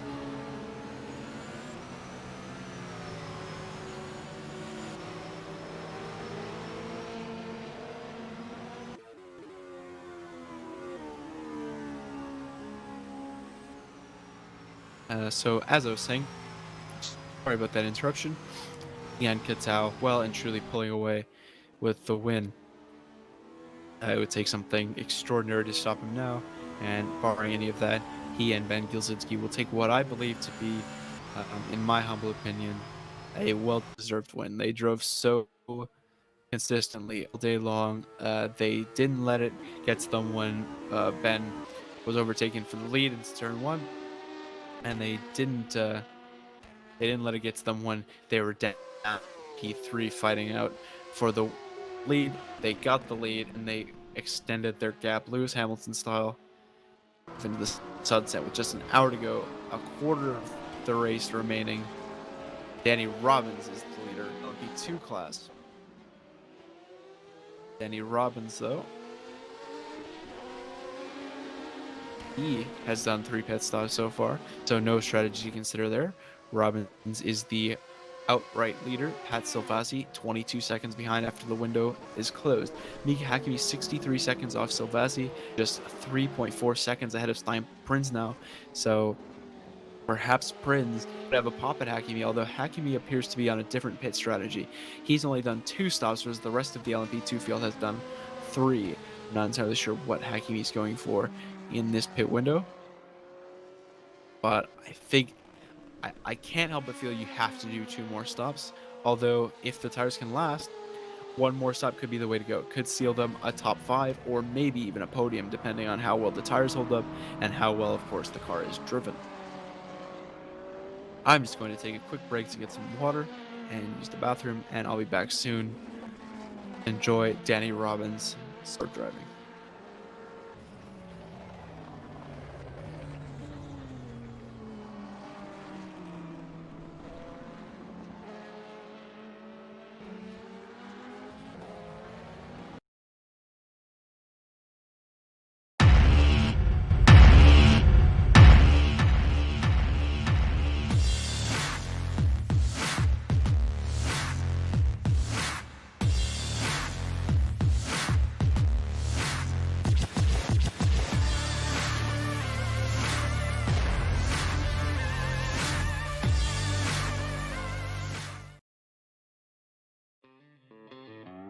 Lift Incorporated is a lifestyle brand driven by esports founded in 2018. Our mission is to lift esports to a higher level by offering the best esports products and services. We believe that a healthy lifestyle contributes to every aspect of the athletes. Lift represents the life of a successful esports player. We define our brand with esports merchandise, supplements and coaching. We rise by lifting you. Hop in the lift, do it different.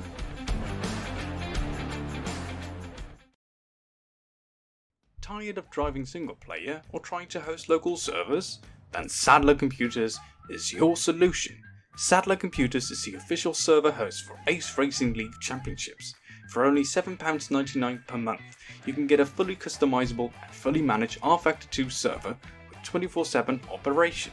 Updates are done every 48 hours and private or public live timing is available. With a great customer service and optimal running server, Sadler Computers gives you a seamless experience. Get your rFactor 2 server now on sadlercomputers.co.uk.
Alright, my throat is now sufficiently quenched after being on fire for the last 3 hours.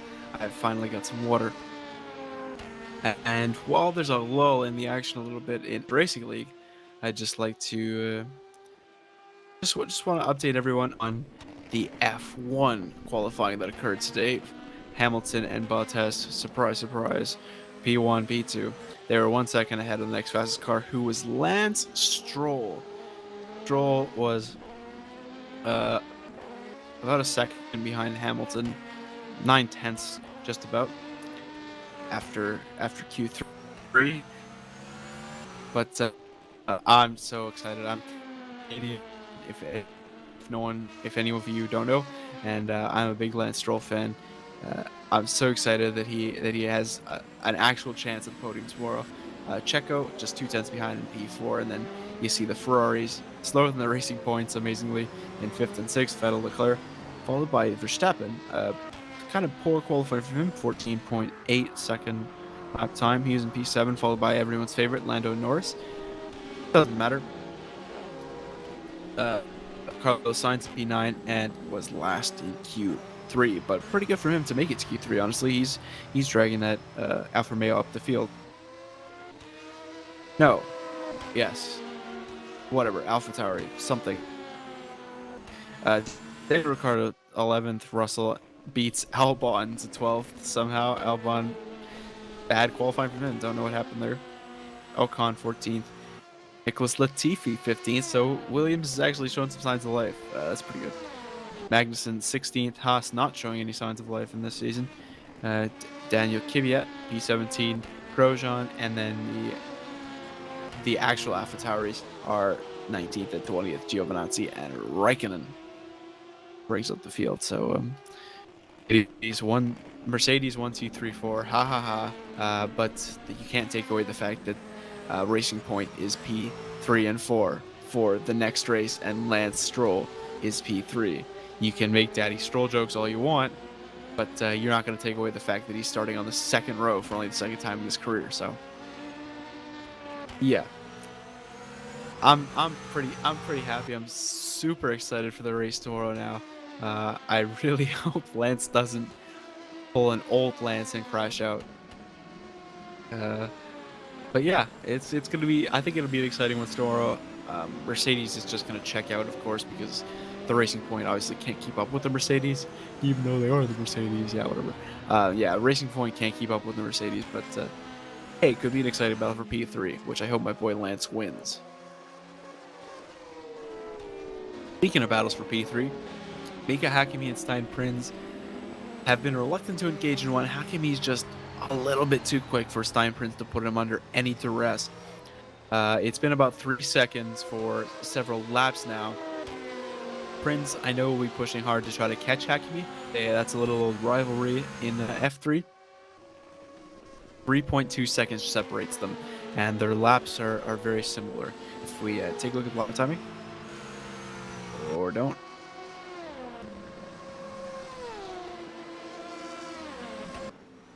Prinz and Hakkinen were just a second, less than a tenth apart in that first sector, and in the last lap,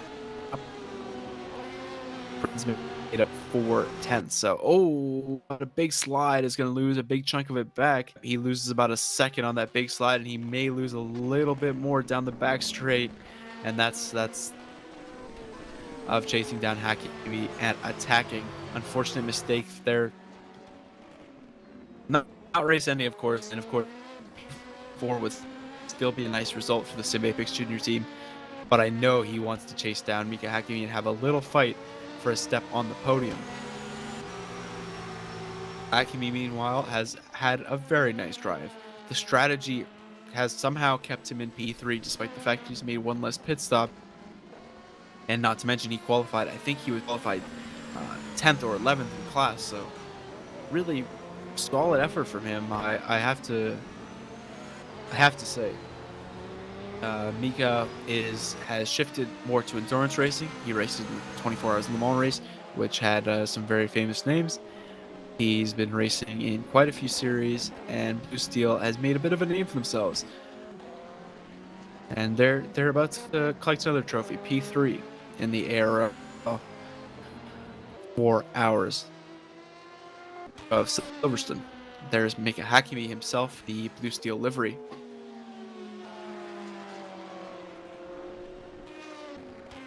Sponsored by Mejir. They were sponsored by Mejir in F3 as well. I believe they're a Malaysian watch company, but I'm not entirely sure because Mejir did actually.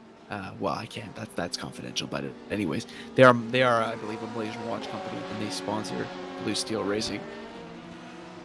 Prins has now fallen 4.7 seconds behind Mika Hakkinen as he goes weaving between the two GTEs. Okay, Mika. Wow, I guess he just wanted to show off a little bit for the crowd. I don't think it looked as cool on his screen, but on the head-on, that looked crazy. Absolutely threaded the needle there between the two GTs, and if you're the team boss of Blue Steel, which I actually think he is, or perhaps it's Mixer Mortiferum, I think it actually is Mika Hakkine's team boss. If you're the team boss, that's not what you want to see when your LMP2 is running in 3rd place with just an hour left to go. But you know what? That was entertaining. I'll throw the gold coin in the ring for Hakkinen on that one. That was a really good move.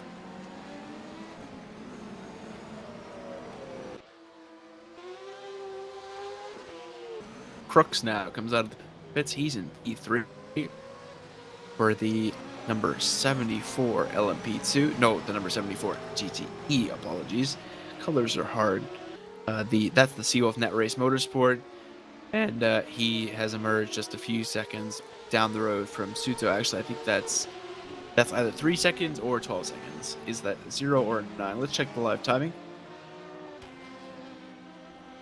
For Crooks and Suto, that is 13 seconds. So Suto is 15 seconds away from Crooks, who is 1 place down in 3rd. And then a long way back to Bioni, who is a new face we haven't seen yet in this race. Bioni's making his first stint in the GTE class. Goes for it.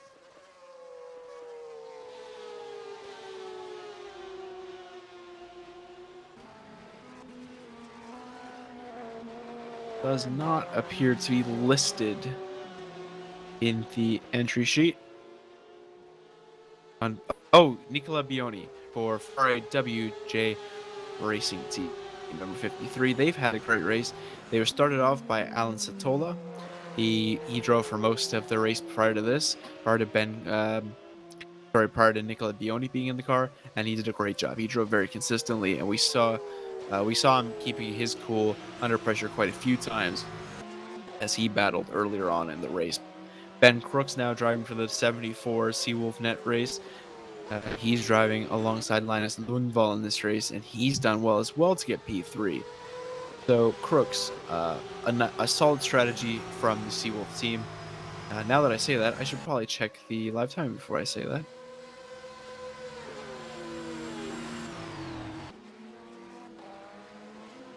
that. Yes, they have made 2 stops so far.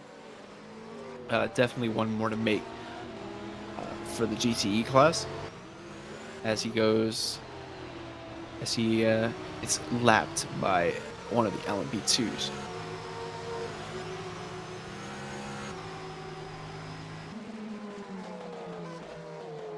You can see really on that on the exit of that corner how much the LMP2s fly, the DPIs fly compared to the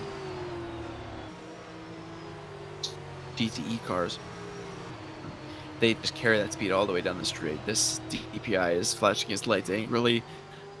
I'm not sure exactly what he wants Ben Crooks to do in the middle of that slow corner, but yeah, he can wait until club corner. I think that's club. I'll have to get out the handy dandy track map made for me by Cemal. Much appreciated, my friend. Sorry, cops. No, that's Woodcote. Yes, the little slight bend at the end of the tight right-hander is Woodcote. Gotta admire the job done by Ben Crooks today. He's something that I don't have in sim racing, but he's done well. And Premislav Machika is in the pits. Premislav Machika, the leader of the LMP2 class, has made his pit stop as Max Janssen alluded that he would do earlier. He is only 23 seconds up on Josef Suto now, and he's maintained the lead after the pit stop.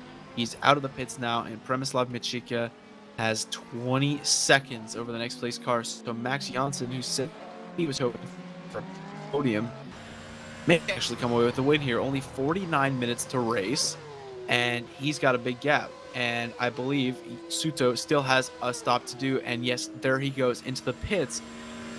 Machika is now quite a ways ahead of the next place car. He's 24 seconds away. 24 seconds ahead. Stop glitching out. That would be fantastic. He's 23 seconds ahead of Ben Crooks. Ben Crooks is now P2. Nikodem Wierzbicki, I think that's how you say it. Wow. We have a lot of Eastern European drivers, and as a Canadian, those names are quite hard to pronounce. Nikodem Wierzbicki is P6 in the LMP2 class. We see one going off in the background. I don't know who that was. It was a blue livery. Definitely was not Mika Hakkinen, because we would have seen the relative tumble. Dionysius Faros comes in for his stop in the number 77 Scuderia Ventus car. 48 minutes remaining.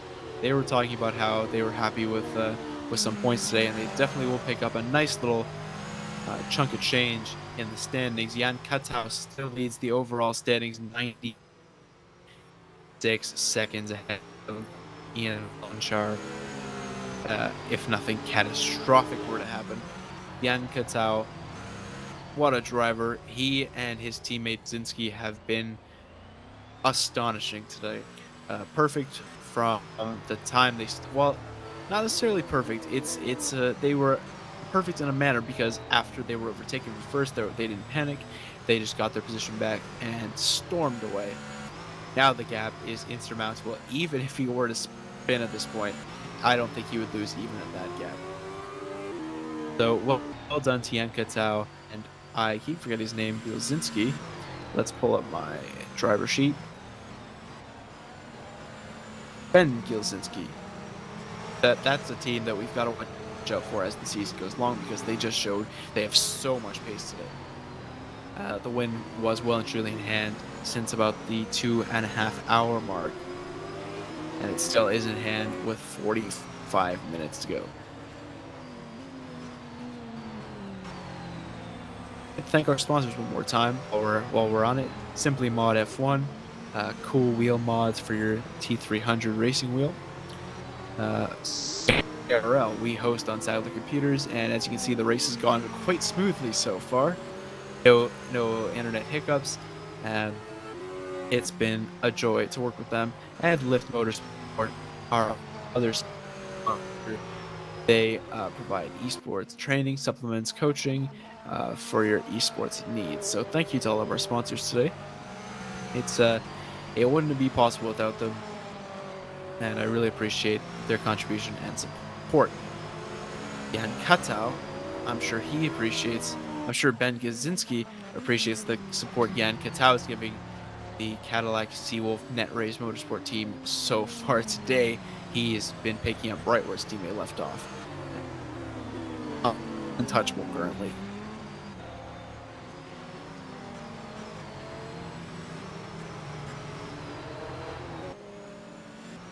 Speaking of Seawolf, they are doing actually quite well in today's race. Michael Wozniak was doing quite well earlier in the 15 car, the Porsche of that team of Seawolf, but he seems to have backed off somewhere. I don't know if he's DNF'd. I will check in just a minute.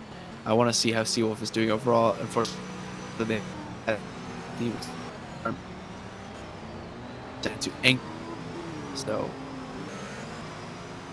you know, they're one to watch as the season goes along. I want to check live timing to see if Michael Wozniak did actually retire.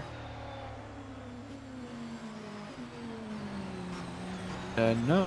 Oh. Yes. John Bennett did retire, who was Michael Wozniak's teammate in the number 15 car.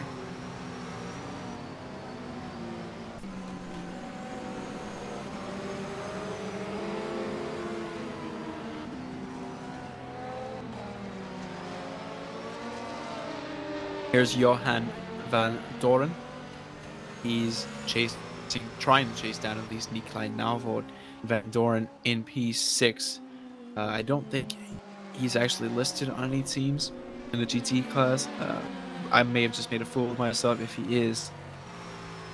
Johan Van Doren is racing for DC Racing number 336, teamed with Edward Hoekstra and Luciano van Valkenburg, which is an incredible name, I must say. Nikolai Navod is P5 for the Sim Apex number 69 car, which is having a pretty good day. He's driven quite a bit of it, and he's currently holding down a nice prize of 10 points. He is followed closely, well, not too closely, but still has 3.5 seconds of work to do. Nikolai Navod doesn't really have much of hope of getting P4 because Bioni is just too far out in front of him. Unless there's an unexpected pit stop or problem. I do want to check the pit stops actually in terms of the E field. And no, Nikolai Navod and Joseph Bioni are on the same strategy, and I think as Van Doren's done 0 stops, I think that means him as he's been in the car. So I'm sure they have done several stops as a unit themselves. Quarters of the race to go.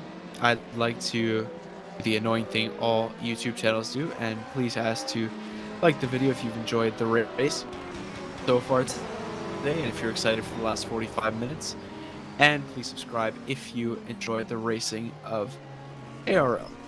The content will provide a nice atmosphere for drivers for not only the next round at Daytona in a few weeks' time, but for the Assetto Corsa Competizione GT3 Championship, which should have another round next week, I think, although I have to check. Let's take a look at the... We have Paul Ricard next Saturday in our F3 league. Why? Actually, no. Apologies. We have Spa. Paul Ricard has been replaced by Spa, so we have Spa-Francorchamps for our F3 league next weekend, and then the weekend after that, we have another round of the Assetto Corsa Competizione Championship, which will take place at Zolder on July 31st. That is pretty close to our next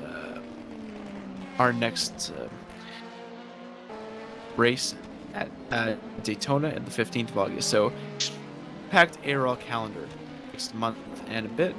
We have all 3 of our series in full swing. Now, with ARL Endurance underway, the GT3 World Championship and the F3 Championship comes to a close in the next 2 rounds at Spa and finally Barcelona. We hope you'll join us for those events as well. Meanwhile, Nikolai Navod is pulling away from Josef Van Doren. Joseph Frederick Suto is 3.7 seconds ahead of Nicola Bioni, who is in the 488 Ferrari number 53 WJ Racing. They've had a decent race today. P4, I think this is their first race in Ace Racing League. Congratulations to them on a solid debut. It's not over yet though. Can they chase down Josef Frederick Suto? Only time will tell. The next 40 minutes should be interesting, if indeed Nicola Bioni can close the gap. Now, an interesting development in the LMP2 class. Stein Prince is only 1.4 seconds away from Hakimi. This could get interesting. Stein Prince has been pushing since he made that little mistake earlier that cost him much of time, and he's now only 1.6 seconds away. Driver Mika Hakimi, Stein Prince, the Dutchman, of course. He's doing very well in the F3 Championship. I believe he's the title holder, the leader.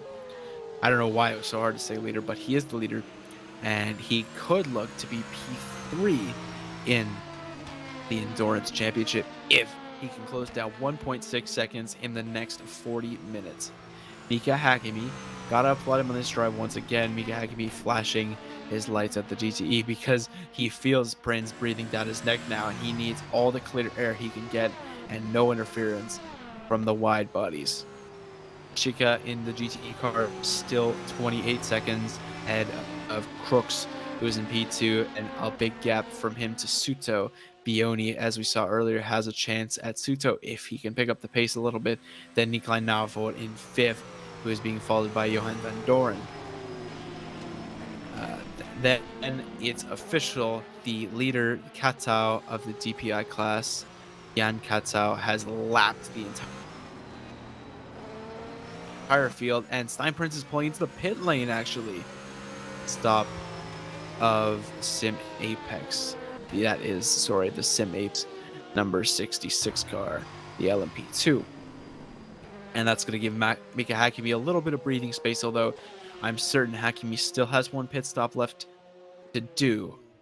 I'm pretty sure, because he's been in the car for a long time, and it shows him only having done 2 stops. So I believe he has one more left to go with 38 minutes. He will have fresher tires till the end if he does in fact go for another stop, but Prince is about to get a nice undercut as a Porsche pulls in right in front of him.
So we're hearing reports from in the stewards channel.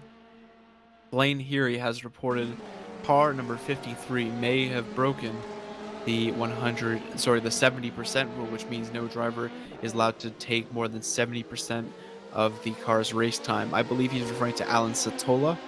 Alan Satola was in the car actually for a very long time. I did notice that, but whether he has broken it or not, we'll have to wait and see after the race. I'm not entirely sure what the punishment for that is. I think it's a disqualification. So it could be heartbreak for the 53 team that's done so well to get P4 and has a chance at P3 in the GTE class. Robert Pawn, who is the steward, says he plans to look into it.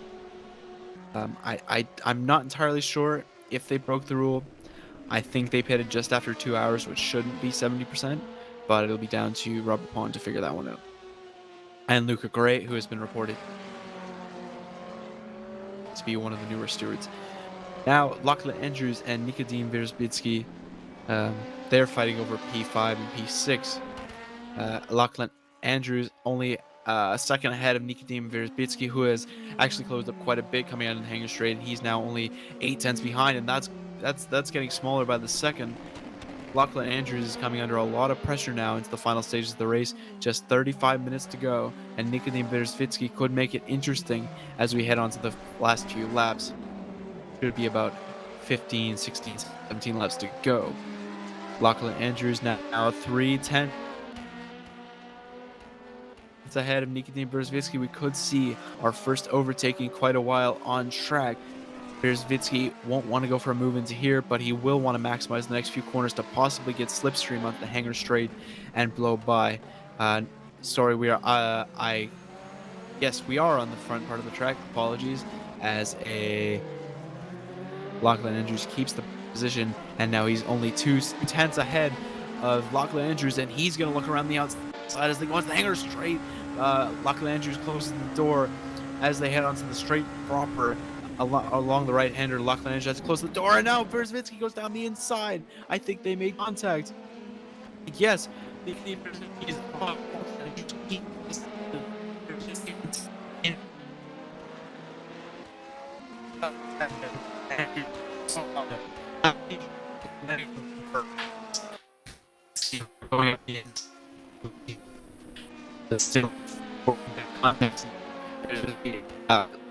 the worst under 1.2 seconds.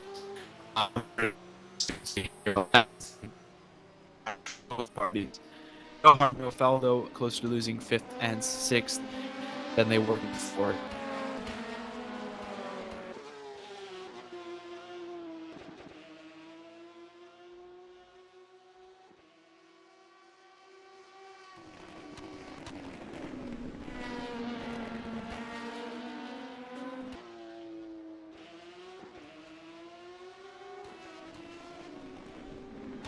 User in your channel timed out.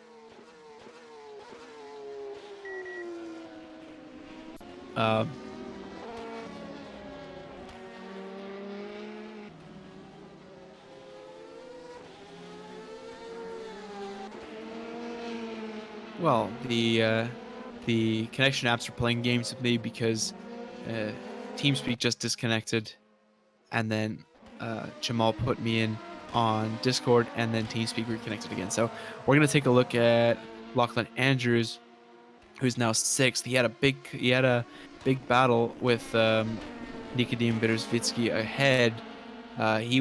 Lachlan Andrews was the leader at that point, and then Berzvitsky went down the inside. They collided. Andrews kept the lead, kept ahead. And then Berzvitsky went back down the inside a few corners later and actually got him, but Andrews touched the rear of Berzvitsky on the exit onto the hanger straight. And that was the end of the battle.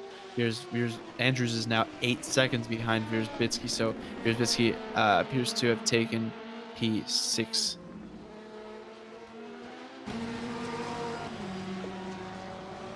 Cutting on now to Matt Beavis, who is chasing down Johan Van Doren for P6 in the GTE class. A Porsche versus a Ferrari. It's just 1/10, and Matt Beavis looks to the outside into Stowe. No, this is not Stowe. This is Luffield, I believe.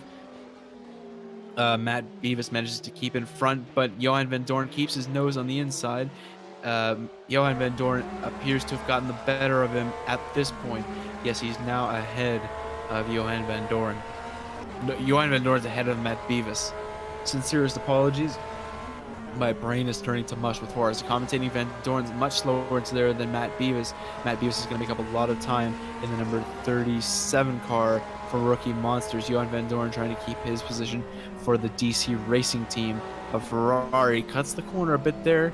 Don't know if we'll see any kind of a penalty on Johan Van Doren for that. I don't know how many off tracks he's had so far, but that was definitely too far to the inside. Van Doren now 2/10 ahead of Matt Beavis. I don't think this will the slipstream be strong enough down the straight. Let's see, will Beavis pull into the right-hand side? Yes, he does. Beavis dives it down the inside, and he's got a full car length ahead of Van Doren. Van Doren's going to keep it down the inside of Matt Beavis. They're side-by-side into Vale. Matt Beavis has beat him into Vale. Big lockup from Beavis as he has to enter the center of the track, and Beavis has got Johan Van Doren. Great move, and a nice move to defend into Vale. Johan Van Doren might not be too happy with that, as he looked like he did swerve in front of him and brake check him a little bit. But hey, all's fair in love and war, and Matt Beavis now has 6th position in the GT3 class for the Rookie Monsters team.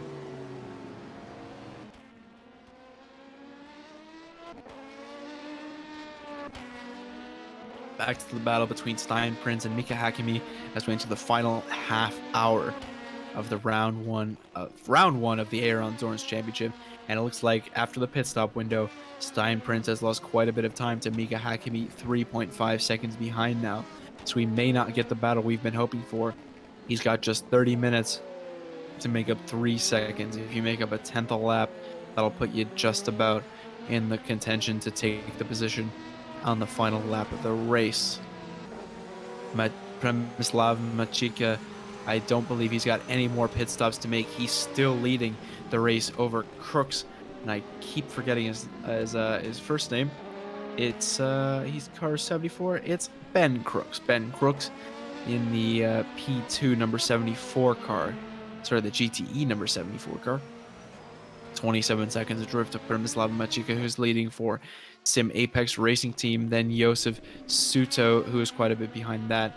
Bioni only 2.5 seconds behind him in 4th, and that could be a battle that comes to a head in the final lap. Nikolai Navot a long way behind, looking to take home some good points for the Sim Apex team. It would be very, very solid, a very solid haul if Przemysław Machika holds onto the win here.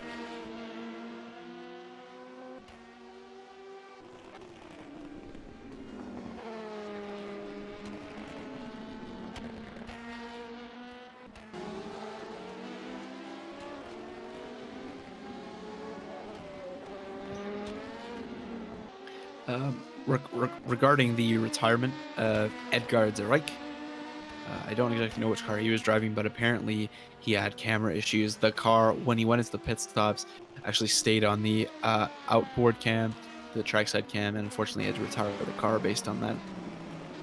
I know from experience that's a terrible thing to have happen to you.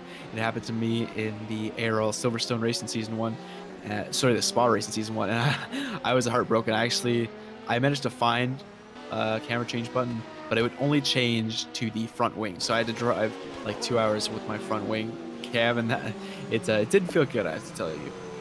Meanwhile, Stein Prince has closed up quite a bit on Mika Hakimi. He's only 2 seconds away now, so never mind getting a 10th lap. Like I said, Stein Prince wants him now. 25 minutes to go, and only 2 seconds separating these two very accomplished drivers in their young careers. Stein Prince, I believe, 18 years old, and Mika Hakimi, 16, I want to say. So 2 very young drivers with a lot of potential, and they could do battle very shortly. I'm going to take a break at this point. 25 minutes to go. I just have to use the washroom one last time, and then I'll be with you all to the end. If Stein Prince and Mika Hakimi happens a battle while I'm gone, let me know.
Welcome back. Actually, I shouldn't say welcome back. Welcome back to me. And if you're just joining us, it's been a cracker. It's a terrific first race in the Season 3 ARL Championship of Endurance. At Silverstone, we've had battles, drama, and most of all, great driving from some superb drivers. The best of which today, I have to say, are Ben Gizinski and Jan Katau, who are just so far out in front of everyone. And as I say this, Stein Prince and Mika Hakimi are very close now. Oh, I've missed something because Stein Prince has overtaken Mika Hakimi. I missed the overtake. Stein Prince is now in P3. He's overtaken Mika Hakimi for the final podium paying position. I apologize for missing that.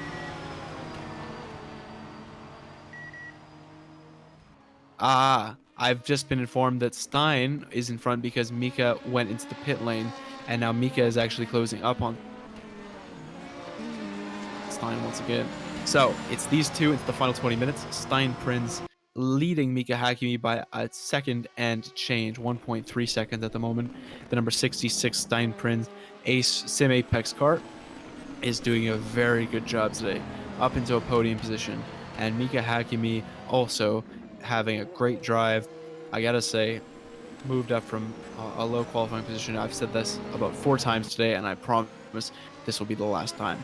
Mika Hakimi, solid drive from him, now 2 seconds abreast of Stein Prince, a drift of Stein Prince, who is on the final podium spot. 15 points would go to that particular car, and Sim Apex is in the run for some more points in 5th with Nikolai Nauffel's good drive for the number 69 car.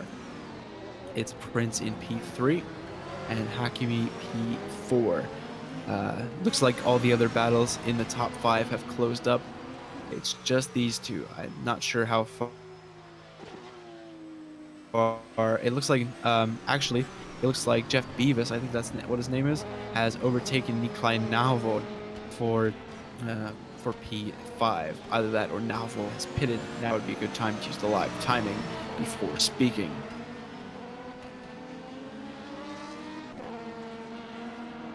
Nikolai Naufel is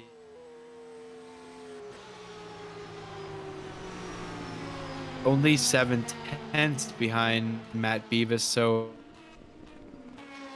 solid drive from him on his A. He's now in the top 5.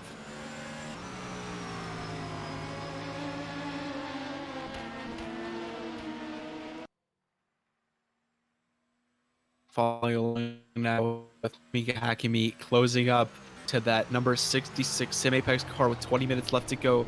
We are going to see a battle for the final podium spot. I'm assuming Mika Hakimi, having pitted, has fresher tires, but Stein Prince has the track position. Still, it's a big ask to hold on for 19 minutes. That's 10 laps of battling for the Dutchman and the Malaysian. We'll just wait and see how it develops. 3/10 now to separate these two, and it's all coming down to this. We've been waiting almost the whole race for these two to come together. Well, the better part of an hour, and they finally done it. Looks like Prince was faster a little bit into the first part of the circuit, into Abbey that was, and now onto the Hangar Straight. Prince looks like he's got a bit of a better run than Hakimi, but I think he will have just a touch of toe down the straight. Yes, he is. He did gain a little bit near the end, and Stein Prince goes a little bit wide into Brooklands, which will compromise his run into Luffield. Prince braking on the apex, and Hakimi's very close now to the gearbox of the Sim Apex car. Prince cracking a little bit under pressure in this final section of the race. He's been good so far, only a few mistakes from him, and well, he's just got to bring it home. Focus for 9 or 10 more laps. It seems to be certainly pretty equal between these two. Hakimi misses the apex a little bit there, but he's going to cede about 1/10 of time to the man in front, although the slipstream will certainly help the blue steel car as they come down the straight. Now into Stowe. one of the trickiest corners on the circuit, if I do say so myself, and running just as wide as the stewards will let you on the exit. Prince breaks a little bit earlier than Hakimi, and he's going to gain a little bit of time through the chicane. Prince gets a little bit squirmy, the exit as well, so does Hakimi. That's a place where you have to get the power down as good as possible to maximize your time gain. Otherwise, especially if you went to the Green Astro, you're going to lose a lot of time. There's no grip there.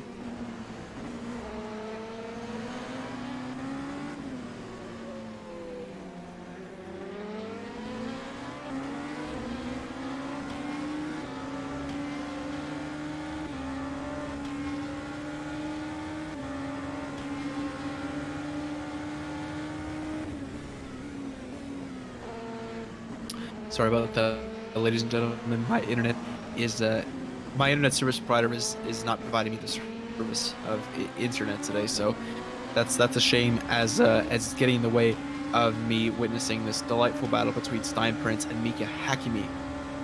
Prince still has the upper hand after Hakimi took an extra pit stop, which I did expect him to take at some point.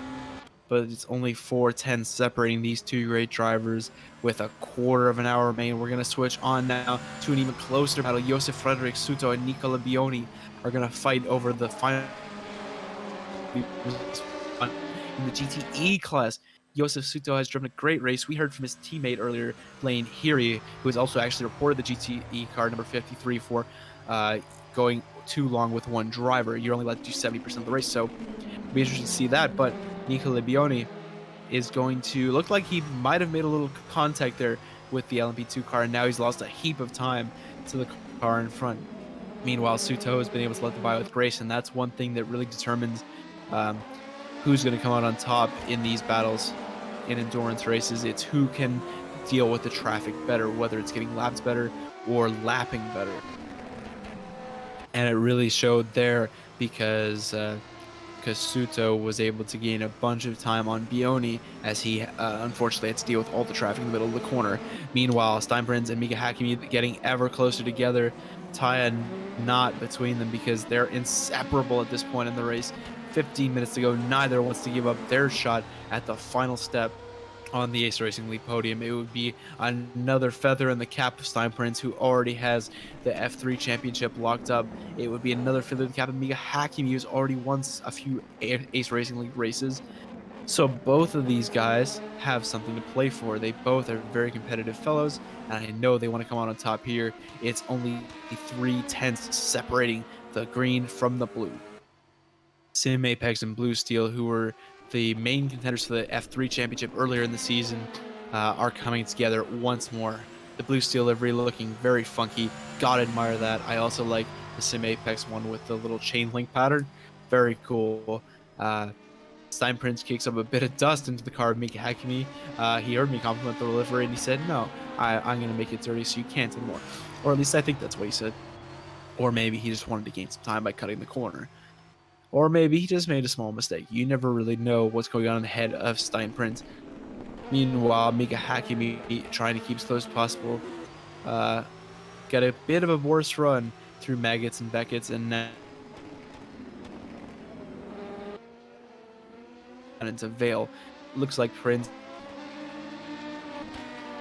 is a big fan of PSV Eindhoven. If there are any Dutch people watching, I believe that's the inspiration. Well, his first livery had PSV Eindhoven written on the rear wing, so he's a big fan. Hopefully, he can channel the spirit of Denzel Dumfries as he enters the final portion of this race. Only about 6 laps to go, 6 or 7 laps to go in the LMP2 cars. They lap at about 150 per lap, or perhaps 2 minutes. Let me check the live timing to confirm what they're doing currently. The LMP2s have been going at a rate of about 146 per lap. And Mika Hakimi went up the inside there. He went up the inside into Brooklands. A daring move from Hakimi, and both cars come out unscathed. But a very smart, very sharp lunge, I should say, by Hakimi. He saw the opening, and he went for it. I'm sure cliche term. Hakimi put it into use there. Unfortunately, doesn't get the job done. Now they're going to have to lap a GTE, and Hakimi's right in the thick of it as he comes into Baggett's and Beckett's and Chapel. Fortunately, the GTE doesn't interfere with his line too much.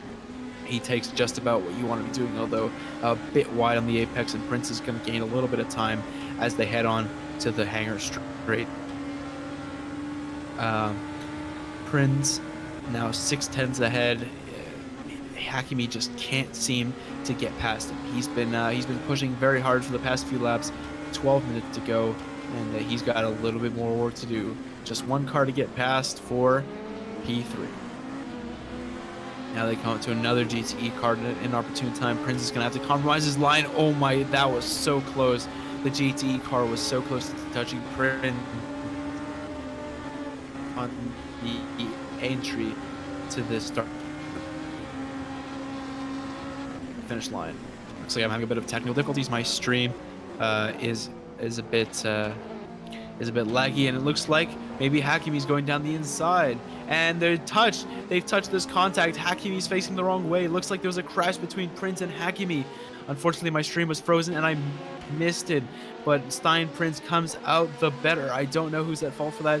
Unfortunately, I couldn't see it, but Stein Prince looks like he will now take P3. Stein Prince 3.5 seconds ahead. I believe Hakimi went for a little lunge into the slow right left complex of Arena, I believe it's called. If I can pull up the live timing, not the live timing. Yes, he went for it into the Arena complex of 14, 15, and 16, and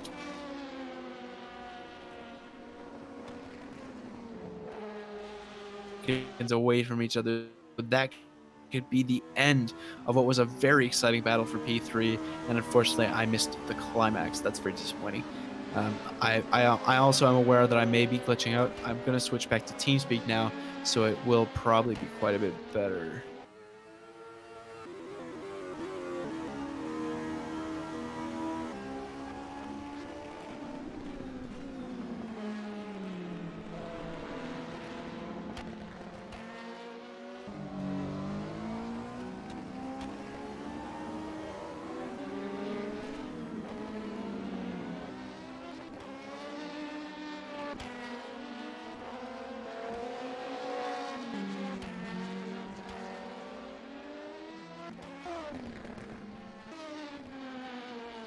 User joined your channel.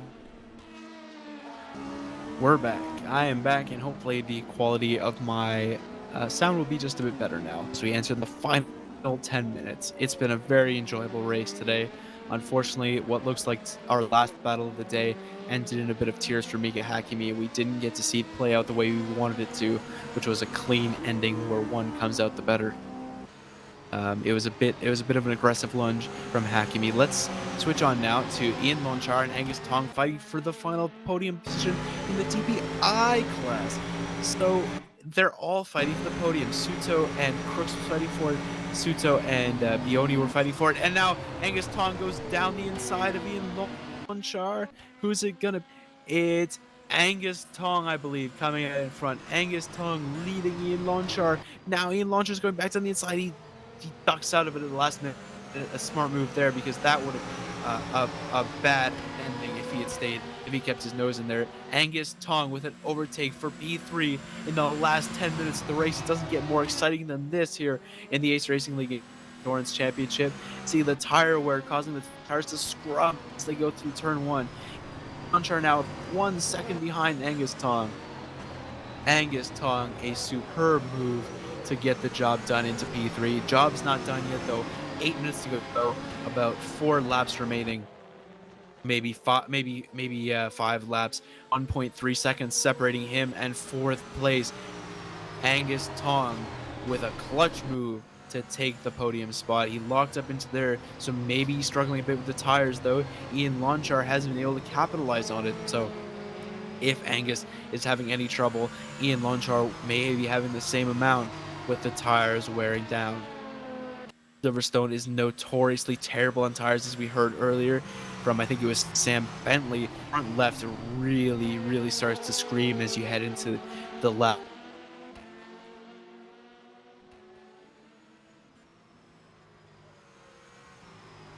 it kills the tires. So I'm not surprised we've seen quite a few pit stops in this race. Angus Tong, though, has done a superb job for his number 73 car. The rookie Monsters car, they're having a good day themselves. I believe they have a few cars the order. I think Crooks or Suto in the GTE car is a rookie monster. It was Matt Beavis who was doing well for them. Unfortunately, he's dropped out of it after the incident earlier that we saw. And now it looks like Angus Tong is pulling away from Ian Lonchar now. 3.3 seconds separating them. And yes, Angus Tong, in a really pretty black and gold and white livery, is pulling away.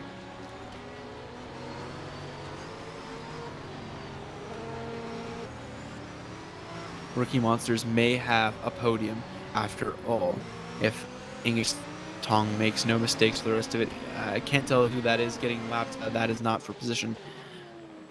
Tao still, though, has superb today, leading the race and the DPI championship very shortly. With 6 minutes to go. And Angus Tong appears to just have the pace over Ian Lonchar. Every time I look down at the delta, it's increased, and now it's more than 4 seconds. So Angus Tong shows that he deserved that position of third.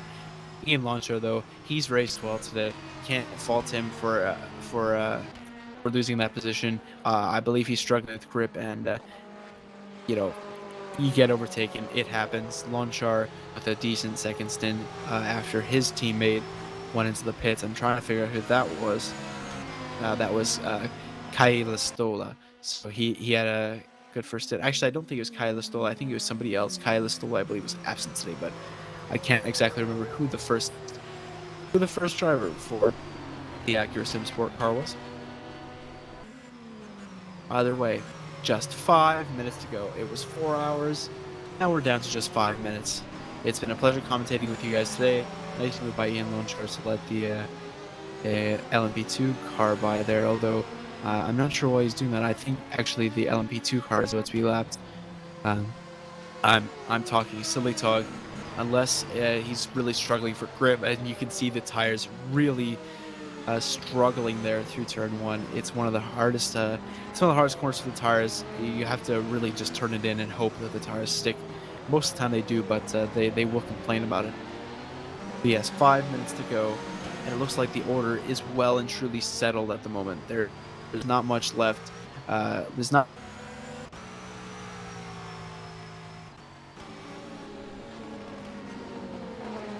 So we can only see one name, Yankita, but I've got to give credit as well to Yelzinski. They were top of the class today, and they're going to take home their first Ace Racing League victory for Seawolf. Actually, no, I don't believe it's their. It could be. I don't exactly remember all the results of last season, but it's their first win of this season. Let's put it that way. 1-for-1 will be Cadillac Seawolf net race. The LMP2 title is no longer. The LMP2 victory is not left to fight for either, as I can't remember his name. Robbins is going to take the victory there, I believe, as well, with 4 minutes left to go.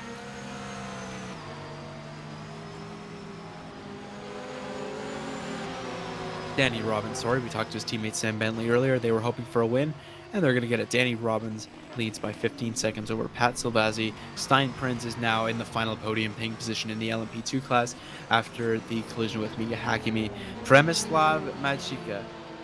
Max Janssen didn't think he had a chance at a win. Well, he certainly did. Premislav Majika, with 3 minutes left, is the leader of the GTE class, 22 seconds ahead of Ben Crooks, who is P2. He's got a massive gap to Josef Suto, who has locked down third position after a stunning drive.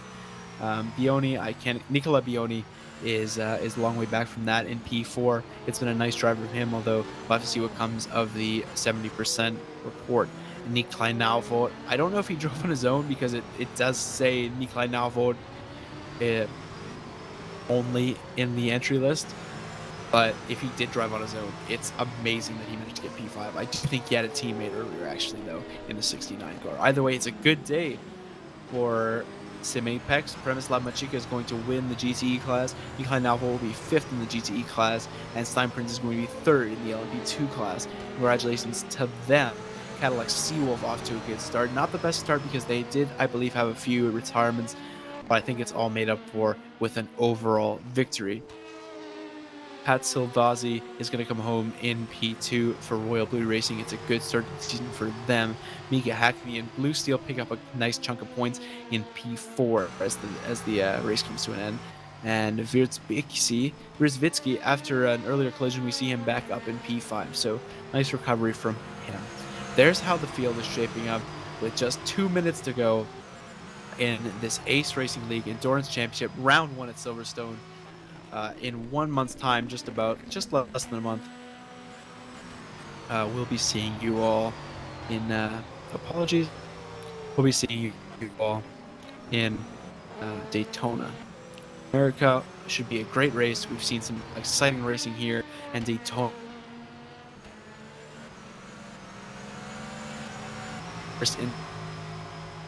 Then you're gonna want to tune in for Daytona. Jan Katau is starting what I believe will be the final lap of the race, because I think it's going to take over to 0-0 just before he crosses the line for his next lap, assuming I've got it right. And Katau, I believe, has just started the final lap of the race. It's been an exciting 4 hours with you. There's unfortunately nothing to commentate over as the time ticks down. No more battles left to be decided. It's all well and truly completed, and what a race it's been. I was very excited to share it with you. I'm very happy it's been such a success for Ace Racing League. Once again, for one last time, I want to thank everyone who's been involved with organizing it. Robert Pond, Tom Chasing, Aiden Williams. I'm drawing a blank. The Finnish guy, Santu Engqvist, does a lot. I definitely shouldn't have forgot him. Magnus Konerup and Cemal. Kirac, thank you so much, guys. And one more thank you to our sponsor, Simplymod F1, Sadler Computers, and Lift Esports. Thank you to all of you. Without them, of course, it wouldn't be possible. We're in the final minute of round 1. It's been an amazing return to Silverstone. Lots of action, drama, overtakes, crashes, and stellar driving. I thank all the drivers who participated today. It's been very fun to commentate over them. Jan Katau is now in the final lap. This is not the start-finish line coming up, I don't believe. This is the old start-finish line coming up. This is the new one, actually. We don't use this, so one more sector to go for Jan Katau. Time ticks down to 0. Checkered flag. The checkered flag will be dropped right now. Jan Katau and Cadillac Seawolf Net Race Motorsport are going to win the ARL 4 hours of Silverstone. A superb performance from them. Danny Robbins, an amazing drive from them in the LMP2 class. He's going to take home the win. We talked to Sam Bentley earlier. He said anything other than would be disappointing. Well, he's not disappointed now. Danny Robbins is going to cross the line for first place in the LMP2 class. Congratulations to them. Fantastic drive from both drivers of the number 28 Drillers team. We thank Drillers for participating today. Danny Robbins, LMP2 champion. Not champion, winner. Now the GT class. Hopefully we can get an onboard with Premislav Machika. Has he not crossed the line? I believe I'm going crazy. I don't think he's actually crossed the line. Yeah, I believe he's still racing, actually. So we'll have to wait a little bit longer for Danny Robbins.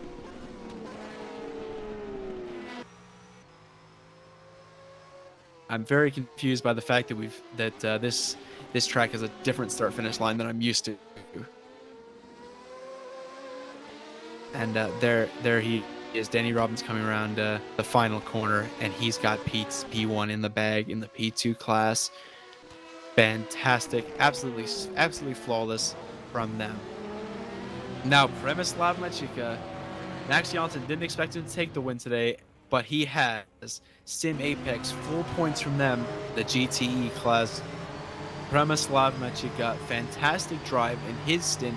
Max Janssen also did very well to set him up for victory. Ben Crooks, nice, solid, consistent effort from him and the number 74 team of Seawolf Racing Motorsport. Nice effort from them. They had a good day today. It's Linus Linval alongside him to take P2, and Josef Suto in the 8 car alongside Blaine Hurry and Daniel Kratzstein. Congratulations alongside those winners. In the DPI class, we also have to thank Daniel I got his name wrong. Daniel Tarbiton, P2 for him. And his song comes home in third. But I believe the order has changed due to the stops. Thank you all so much for tuning in today. It's a pleasure to commentate over this race the past 4 hours. It's one of the more exciting races I've had the pleasure of commentating over. And we thank you all for tuning in. Thank you to all the drivers who made the race possible today. We hope you'll join us for Daytona in a few weeks' time. And I hope you have an amazing day. Goodbye.